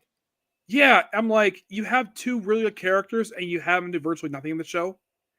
Because I think for some people, that show introduced a lot of people to the wider DC universe, which is a great, like, if you think about it, I think part of that show, people may not know who Green Arrow is. Without that show, no. And for those who are Arrow fans, he is not a Batman ripoff. Not as much as you think he is. But he is not kind a of Batman. Is, but not really. He has similar ideas. Like, at one point, he had an Arrow cave. Like, his headquarters was literally a cave. And he had Arrow car, an aeroplane, which he crashed in the mountains when he was drunk. The Arrow car at one point was held by Solomon Grundy, which he had to blow up because apparently he was put on auction for some reason. And plus also, Oliver has his fights a bow and arrow. He doesn't have bats around. Oh, look, it's Tom King's Wonder Woman. And I don't know if we're actually going to have to actually get to this in this collection itself, but I heard that the Trinity Special one, at least previews for the Trinity Special one shot, is coming out. Do you Oh, guys have any feelings on that, or not really. It's just gonna Where it be a features the generic son of comic. Batman, Wonder Woman, and Superman. I think the Wonder Woman daughter's in the future because Wonder Woman doesn't currently have any kids. yeah? But with the way Tom King is telling this story, she ends up with the girl who becomes Trinity by the end of this arc. I don't know if she's adopted or if Diana actually gets pregnant and has her. I have no idea. The one thing I at least got praise for the New 52 continuity is they reestablished the fact that Steve Trevor has singing for Wonder Woman. And uh, when Greg Ruger wrote the book, they were a couple. As a matter of fact, he actually, in his last issue, did something no one ever did before. Had an issue where it ended with those two in bed together. Yep. And just like that, I got to bring this old puppy back. Read Now, the issue was Wonder Woman 24. That's basically what happened. They've been romantic for the longest time, and it's been on and off. Tom King's run has not mentioned the relationship at all for some reason. they had a bit of he got a bit of a dig thrown his way in issue 2 during the army standoff. Spoilers for issue 2, by the way. But other than that, it didn't really amount to anything. It was just a very brief argument. I think it only lasted like 3 pages. Yeah, and I appreciate the fact they brought this back, but I kind of wish they progressed the relationship a little bit more. I mean, they're romantic, fine. I mean, here's also a question: Is this something wrong with having Wonder Woman be married to Steve Trevor? Not really. Yes. You already have the new direction verse, Taladia, but okay. No, you know exactly where I'm going with this, J Heat. All right, I'm gonna let you have it. Taladia rant. Let me get the banner. Wonder Woman does not belong with Steve Trevor. She belongs with Superman. That's facts. Facts of life, Nope. right? Nope. I know some of you guys out there are just like, whoa, what do you mean Superman and Wonder Woman belong to each other? It worked. In the New 52, it worked, right? From what I But heard, when you they did it to appease Let Twilight him fans. let him cook. Let him cook. and when they did the comic for Superman and Wonder Woman, it sold more than Rebirth, more than DCU, and it sold even more than what DC is currently doing in terms of sales. So that's all I gotta put out there, right? The relationship was solid until Peter J. Tomasi, the guy I hate him for what he did for Superman and Wonder Woman in that comic, and like for the passion. And honestly, I'm just saying this right now. Superman does belong with Wonder Woman. That's it. My rant's over. Even Thank though you, Taladia. he's married to Lois and they have a kid together. Well, they don't belong together because Lois is a loser. There's a whole purpose. I don't think so. Tell her about her son. Oh, Master Sergeant. You magnificent master. Bravo. Okay. Bravo. Here's some fun facts about her post-crisis of relationships. One of the guys she was involved with was Kyle Rayner. Oh yeah, that did happen for a few issues. And also, she briefly dated Batman. Okay, I gotta do it. I gotta do it. I gotta do it. Don't you dare. Don't you dare. Okay. Wonderbot, Wonderbot, Wonderbot, Wonderbot, Wonderbot, Wonderbot, Wonderbot, Wonderbot. You set me up perfectly, Nick. You set me up perfectly. I'm about to leave, Jared. J. I'm about to leave.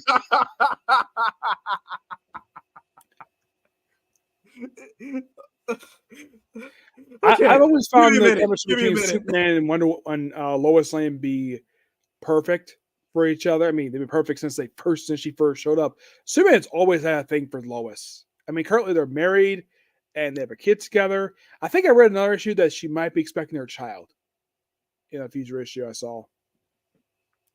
All I can say is Lois Lane is Lane. That's what they call. They got the Council of Lois Lanes. We call it the Council of Loser Lanes because she's a loser. How can she be a loser? She's basically currently right now the editor in chief of Daily Planet. It's a joke. You don't It's get a the joke. joke. It's a joke. Okay, I'm gonna go ahead and explain it to you. It's basically a small joke we have on the Comics League banner where Lois has to mimic or be synonymous with other characters to make her more interesting. Yeah, in the start of the current continuity, she was with a guy named Carol, and then he disappeared after the opening issues of George Perez's run. Never seen again. Wonder Woman goes against her greatest foes after thwarting each threat that the Sovereign has thrown at her. He decides to bring in the biggest guns the DCU has to offer. Let the battle royale begin. Plus, the Super Sons bedtime story goes wrong. Wait, so is the Trinity special a backup story in this book, or is that upcoming? Who knows? Who Look, knows? it's Amazon's attack with Peacemaker firing on the Amazons? You forget Amazon is attacked with an exclamation point. Yeah, but they don't have it on the solicits. Honest mistake. Yeah, I don't think the first issue's come out yet for this. Oh, I look, thought it it's already Josie. did. I didn't see it. Josie Campbell, probably just as hated as much as Mega Fitzmartin. Oh, that's a very close debate, my friend. That is a very close debate. At least she didn't out somebody as bisexual.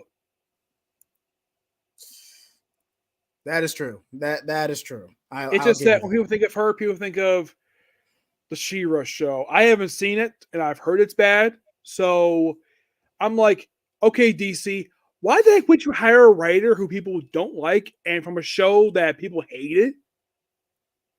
Because she was nominated for a GLAAD Award. If she was nominated for a GLAAD Award, hire her and put her on a book. That is somehow DC's MO for the past couple years. Because they gotta appease GLAAD. Hold on, where did I put that rant banner? Hold on, I know I made one for you, Nick. Go ahead, keep going. Get it out of your system, buddy. Yeah, because she was nominated for a GLAAD Award. Gotta hire her for DC, put her on the book. Because we gotta appease GLAAD for reasons. Because that's been the problem in the last couple of years, DC. Because this writer was nominated for a GLAAD Award. Hire them and pay them a lot of money to write a book and have it really bad. Or at the very least, have it on a graphic novel so it wouldn't impact the larger line. Yeah, but the only book she's episode from this is that she did that new Champion Shazam miniseries, which was okay. Wasn't terrible. Focus on Mary Marvel. Disrupting the peace, Queen Nubia and her sisters find themselves in the crosshairs of one of DC's deadliest hired killers, Peacemaker. That is Deathstroke, not Peacemaker, but this is clearly for synergy purposes. Or Deadshot. At the very least, Deadshot. Elsewhere, Mary Marvel finds herself asking an unlikely ally to help in clearing their names of all the names of all the Amazons. But can anyone be trusted in this game of lies? Okay, now I think on the reason I can't use Deadshot. He's dead. Wait, wasn't he revived after Task Force Z? Hold on, let me go and get rid of this banner. I think he was. It may have been. I'm not sure, but he got killed off on Tom Taylor's run for Suicide Squad. He kind of revived as a zombie during Task Force Z, which I haven't got the second trailer for that yet. Flash, the Cyber Flash. This has been not that bad so far. Not gonna lie, I thought this was gonna be a lot worse, but it's more mid than anything. Yeah, but love the artist that drove this book, Mike Dowd Jr. I love this guy's artwork. And fun fact, this guy is Brazilian too, just like Fire. After the shocking ending of the last issue, Wally West's world has been completely unpended. And is unique, quite literally, is putting the pieces together. The stillness attempt to reach out to a higher power are answered. Lace up your boots as the first arc of the critically acclaimed new era for the Scarlet Speedster concludes. How is it critically acclaimed? It's only been a few issues. I have no idea. Now, this one, I think the first issue of this one just came out. Yes, it just released. Now, bringing Music Meisters. Now, as much as I appreciate Mana e Manos, which were original speedsters from Teen Titans 03, as much as I appreciate that nod, they have been canonized before, but that's a separate conversation. Bringing Music Meister back as the main villain, really? Out of anyone you could have come up with, Music Meister. Like, I'm sorry, Music Meister's not even a threat. He's a Silver Age deep cut at best, with only one TV show to his name, and that was a musical episode for Batman Brave and the Bold. Yep. Like, who else has used Music Meister? Who? I'll wait. Not me. But anyway, let's just get this over with. Written by Jarrett Williams. Granted, my name is Jarrett Heath. I do not take credit for this book or how stagnant it becomes whatsoever. Issue 4 out of 6. Just as our young speedsters inch closer to unraveling the secret location behind the musical mayhem affecting Keystone and Central Cities, someone is taking control of Connor, and he's coming for Avery and Wallace. Also, someone's about to have a sing-off? The breakaway hit continues. Thank God this is a mini-series, because Jesus Christ, I could not see this being an ongoing. Titans number 8, our first issue after the fallout of Beast World. Because everyone got turned into animals for a few days. All right. What does it say, J Heat? Written by Tom Taylor, art by Steven Segovia, cover by Dan Mora. You can't go wrong with Dan Mora's art. Variants by Taryn Clark and Teresa Cons. 1.1.25 variant by Ricardo Lopez Ortiz. And Sweater Weather variants by Dan Mora. And there's also a Black History Month variant by Nicholas Draper Ivy. The Titans are not the same heroes as they were when Beast World began. Can this team hold the world together after everything they've been through? Can these friends unite against against strengthening enemies hell-bent on tearing them apart? Or will they crumble in the face of the new world order? Depends on how Beast World wraps up, because if this is what we've already seen in Titans, where Starro's largely acting alone, or at least a variant of Starro is acting alone, then Beast Boy was just possessed for most of the event and had no control of his actions. Yeah. Oh, look, a cover by Dan Moria. Nothing says he can't do covers, but he can't do interiors of all the books. Green Lantern. Only. I think Nick, you this want this is one? oh yeah, this Jeremy is Jeremy. Yep, Jeremy Adams and Tomasi. Oh, Ron No, Mars. Ron Mars. Interesting. They choose him to do co-writing duty for this book because he has had history with this book back in the 90s. Guess what he did in the opening story arc? What? In the opening issues, when he had Kyle Rayner as the writer of the book, this is after Emerald Twilight, when Haldor went nuts, became Parallax. Like, in issue 54, the fourth issue of Kyle Rayner's run, had Major Force, who was fighting Kyle Rayner in the book. Oh, okay. Okay. Keep going. I know what you're talking about. Keep going. Breaks into his apartment, Kyle Rayner's apartment, kills Kyle Rayner's girlfriend, and shoves her in the refrigerator. That was all Ron Marks. And thus a meme was born. Yeah, and then he did the same thing toward the end of the one where he killed Kyle's mom and stuffed her in the oven. And of course, Major Force like, what, you expect to do the same trick twice? That was a line written by Ron Mart. He wrote that for Major Force. And I guess John Powell remembered that. That's why he had Hal Jordan some of the construct of Fridge to beat the crap out of Major Force in Battle for Bloodhaven. Oh, I remember that comic.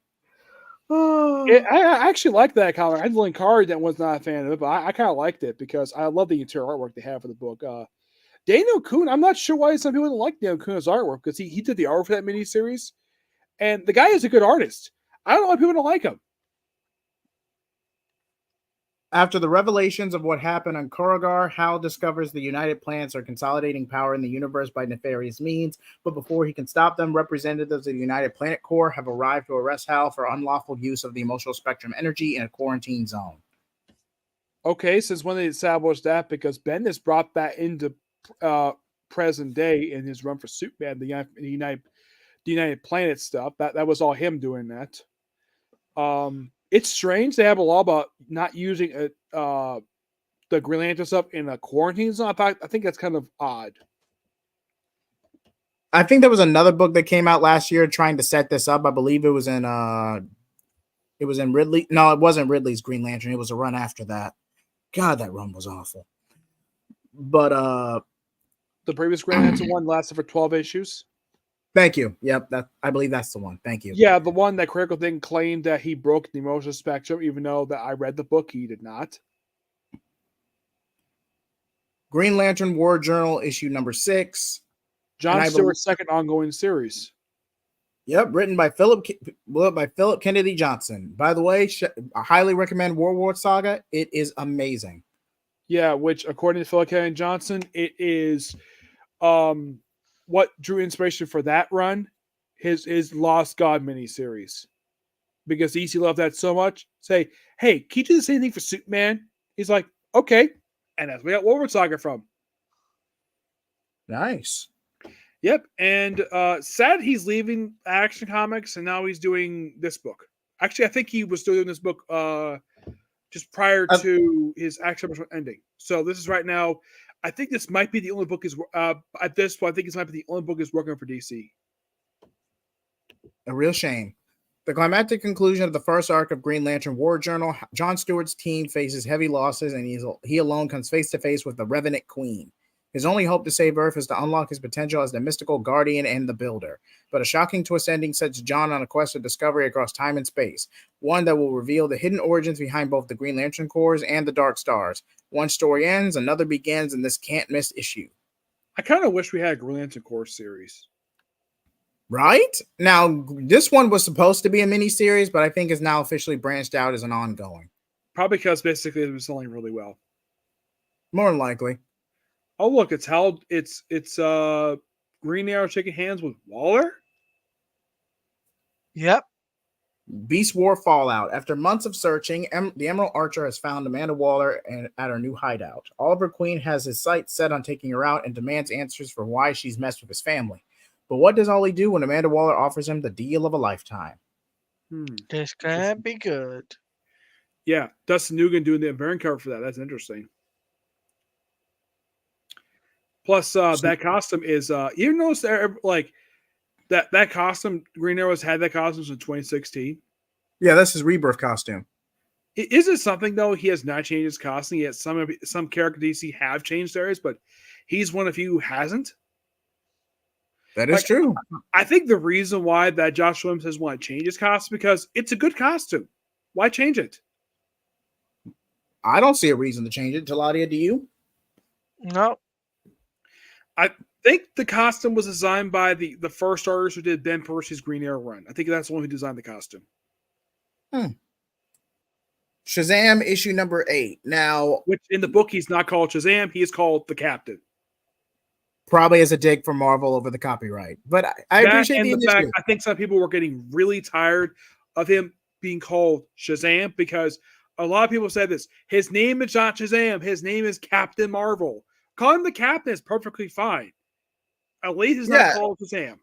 You just can't call the book that due to copyright. I believe I know it was before they were consolidated to DC, but the original publisher that Shazam was under, they lost the copyright. I believe it was after they consolidated. DC didn't renew it by actually giving Shazam a book in a long time, and then Marvel was able to scoop it up. Yeah, but you can't call the book Captain Marvel, but that does not mean you can't call the character that. And then I guess the writer of this book must have realized, hey, calling him Shazam is a stupid idea. Let's call him simply the Captain instead, which that's perfectly fine. And this costume that he's wearing, not his original costume per se. I believe this particular version of the costume was designed by Gary Frank. He's the one who designed this costume. Wasn't this his new 52 costume, or is this just a revamp? Yeah, it's new 52. Gary Frank designed it because Gary Frank wrote the Shazam backup feature for Justice League. Written by Mark Waid, art by Goran Saduka, and cover by Dan Mora. The Captain's side deals with Solomon is proving to be more of a curse than a blessing. I think it's third book he's working right now at DC, right? Third, I believe this is his third book. Because Batman, Superman, Teen Titans in this book too. Yeah, but I believe Mark Waid has the entire world's finest line, not just those two books. I don't think this is part of that line, is it? I want to say it is, but I could be wrong. Please take this with a grain of salt. I could be wrong. Will even his newfound levels of wisdom help him stop the alien dinosaur invaders called the Auditors from unleashing planetary chaos? Definitely giving me Silver Age vibes, definitely. Yeah. Blue And Beetle. I want to say this is a re-release. No, this is new volume. Huh. Josh Blue Treving, Beetle. I believe this is the same writer who wrote Graduation Day. Yeah, because it does. It was the Blue Beetle Graduation Day, not Titans / Young, just Graduation Day. Completely different books. Okay, thank you for clearing that up. But yeah, because that storyline is I had to infamous. clarify because Graduation Day. Which one? Yeah, the one where he killed Omen, where Superman Robot killed Omen, and Donna she Troy. landed in a very awkward position. I'm not gonna Yep. say what it is, but you know what I'm talking about, right? I know what you're talking about. I know what you're talking about. And yet, here's the thing: when you read Jeff Johns' first story, comes afterwards. There's no mention of the fact that Omen got killed by a Superman robot. It's all about Donna Troy, because I guess the people at DC didn't care about Omen. Yeah, and I believe after that she was shelved for like a decade and a half. I think she came back briefly in New 52, then Rebirth. Yes, and somehow that version when it popped up in Teen Titans Scout, that was considered Omen, but it didn't feel like Omen at all. It didn't even look like her at all. And then you had the actual one show up in Titans Hunt. Huh. Okay. Blue Beetle's final showdown with the Blood Scarab begins. Only one Scarab Wizard will be left standing. And this is the one you've been looking forward to, Nick. Batman 89 Echoes, issue 3. And that's Michelle Pfeiffer in the Catwoman costume. Would you like to read the synopsis for this one? Dr. Quinzel's therapy sessions go a bit wary after some unconventional methods affected a few patients. Meanwhile, Dr. Crane's plans within Arkham Asylum's march forward. Can Barbara Gordon and Alfred find Bruce Wayne before it's too late? And Taladia, you want this one? Oh, look, it's Gene Hackman. Superman 78, The Metal Curtain, with Gene Hackman. And Written by Robert Vendetti. who wrote the previous book? Art cover done by Gavin Gerdry. Variant cover by Steve Epting. Variant cover by Hayden Sherman. It says Metallo declares war against Superman on American soil. These two men of steel will duke it out in the national capital, and only one can be declared the winner. It's interesting, though, the fact Venditti in the previous miniseries brought in Brainiac in the universe, and now we have Metallo. Batman. Well, the Batman First Night. Love this cover. Written by Dan Jurgens and art and cover by Mike Perkins. Second book they did together. They did also the final arc of Green Lanterns. Oh, this looks like a Elseworld retelling of Golden Age Batman. I guess so. The year is 1939. The world is still reeling from the horrors of the First World War and is on the brink of tipping into an even more gruesome conflict as fascism is on the march and gathering strength in America's darkest corners. Against this backdrop, a series of violent murders have begun in Gotham, and the recent emergence of the mysterious vigilante known as the Batman has the power brokers of the city living in fear in this institutional collapse. All of the evidence in the murder investigation defies logic. The perpetrators are all men who died in the electric chair. But when the Batman comes face to face with one of these sickening abnormalities, he barely escapes with his life, throwing into question his ability to survive in a world that is brutally evolving around him. Legendary writer Dan Jurgens and superstar writers Mike Perkins return to the earliest days of The Dark Knight, retelling one of his most infamous cases through an accurately modern lens, depicting a world paralyzed by anxiety and a desperate populace crying out for release. Saying Mike Perkins superstar artist is pretty accurate. Batman, City of Endings. With him, look like he's turning a version of Davy Jones from Pirates of the Caribbean. And fun fact, Johnny Depp is willing to come back to the franchise if Disney states a public apology. No Well, writer actually, he is coming. for some reason. He is coming back. Okay. Oh, wait, Disney apologized or did he just agree to do it? No, he's agreed to do it. That's it. Isn't it weird Okay. though? This book, like, there's no credit for writer for this one. Covered by Christian War, Veronica Belsinkiewicz. Where's the writer for this book? Because this is supposed to be a 3-issue mini, or so I get. So I have no idea. They either forgot to put it in, or the writer left after issue 2. Maybe. It's a Black Label book. I'm sure probably this is something that Black Label does do occasionally, where they just sometimes, like, Batman Damn took a whole year to come out for release 3 issues because they couldn't keep the publication schedule released properly, and then when they fired the guy who founded it, it's like, oh, we can't release books on time. The terrible origin of the Gotham Below and those responsible for protecting its maddening secrets is revealed. Batman and Talon have fought their way through the underground city's nightmarish villains to rescue Jevony, but as Batman Below has already twisted his mind past the point of saving. I don't know if this Talon is Calvin Rose, different Talon. I have no idea. But hey, John Constantine's getting a solo book. John Constantine Hellblazer, dead in America. Who is the writer? C. Spurrier, who wrote the last John Constantine book. The one for Sandman Universe. He wrote that one. Huh. Interesting Nick, to you run want back this one. And it's an 8-issue maxi series. That's interesting. I think his last one was 6.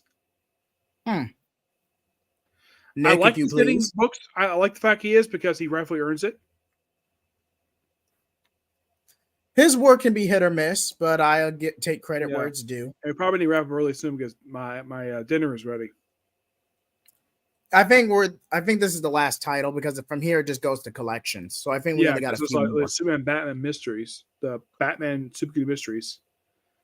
You want to read the prompt for this one, Nick? Well, for John Constantine? Sure. The specter of mortally breathing down his neck. John heads to the Big Easy, where he enlists the skills of an old friend, Clarice Stockville, to head the fractured mind of Alec Holland's Swamp Thing. Use elemental power to kickstart his own dead heart. Perhaps she can do that, but it required the drug-induced journey to distant realms shake John to his rotten core. Meanwhile, Nat and Nora learn the magical lanes Clarice is willing to go and extend her own terrifying long life. So they want to repair the mind of Alec Holland, Swamp Thing? Interesting. Yep, and from here it's just a bunch of Scooby-Doo titles. Oh, then and it comes now, to trades. Then it comes, trades for White Knight, which recently finished. White Knight Generation Joker. But Tales of the Titans is being collected. Spirit World was kind of meh. City Boy, I just couldn't get into it in all honesty. I think this one, Vigil, I think that one just finished. Yeah, I want to say so. Yeah, one of them was one issue. And a re-release of All-Star Superman. Nice. I'm not sure why. This is like the second, third re-release they've done for it. There's a reason for that. Why? There's a reason. Because James Gunn, that's why. Oh, synergy for DCU. Yeah. Yeah. Ooh. JL Ape. The annuals for this have never been collected before this trade came out. Never. Lynn Kaminsky, John Oswender, Keith Giffen. Artwork, Pop Man, Jason Norris, Graham Nolan, MD Bright. Cover by Art Ems. Yeah, this is all the JL Ape annuals. All of them. Nice. I don't know why that they never did never get a collection of those annuals. It's weird. Anyway, Lobo, Big Fraggin' Condemnium 1, Justice League Dark Rebirth, Omnibus is pretty much the entire run. Let's see. And first volume of Joshua Williamson's run. Yeah, that run was good. But and Barkham Asylum, that's with pets. 100 I Bullets. feel 100 Bullets by Brian Azzarello. I've read a few issues of this. It's not bad. It's not talked about for Brian Azzarello. I met Brian Azzarello. I never talked about the series because I didn't read fully, so I didn't have anything to say about this one. This was a paperback of the first trade. And Batman Superman World's Finest first volume, The Devil Neza art, which kind of bleeds into Lazarus Planet. Yeah, I think this one is a paperback of it because I have the hardcover of that one. And Detective Comics Volume 4, Riddle Me This. That is the final trade of Marcus Emily's run. This is mostly paperback first because I have the hardcover. That was the last issue that she did. Then she left and Randy took over afterwards. Prodigy. This one is finished collecting Gail Simone's run. Wait, I thought this one been collected. It has been, but this is the finished collecting new printing of it. So And basically DC from 50, 56 to 125 with this trade here, that's all in trade. 92 to 103. Oh, so the last 25 issues. But it's not the whole series not in trade. There's still issues of this run still in trade for reasons unknown. Like Chuck Dix's run, still not finished. And DC versus Vampires Volume 2. This is the last one because from here it's just collections and we all got dinner to get ready for. Yep. Now, I'm kind of mad DC versus Vampires. It had potential, it had spin-offs, but it ultimately felt lackluster because Barbara, spoilers for DC versus Vampires, Barbara ends up becoming the new vampire queen and then kills Nightwing to set up a sequel. Which hasn't happened yet. And on that note, any final thoughts, gentlemen, before we wrap up tonight? Nope. It looks interesting. Yeah, and With stay exception tuned. for Joseph Campbell and Amazon Attack, they'll look pretty interesting.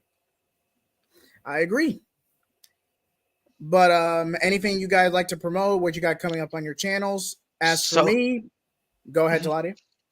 So on my channel, I've got the Spider-Man finale tomorrow with Jared from Comics League, as he and I just finished the Spider-Man 2 game, the story that is. And then we're taking a week off from Super Wonder. We were planning it, but then something just come up. So, and Jared needs a break, and I need a break from doing Super Wonder content.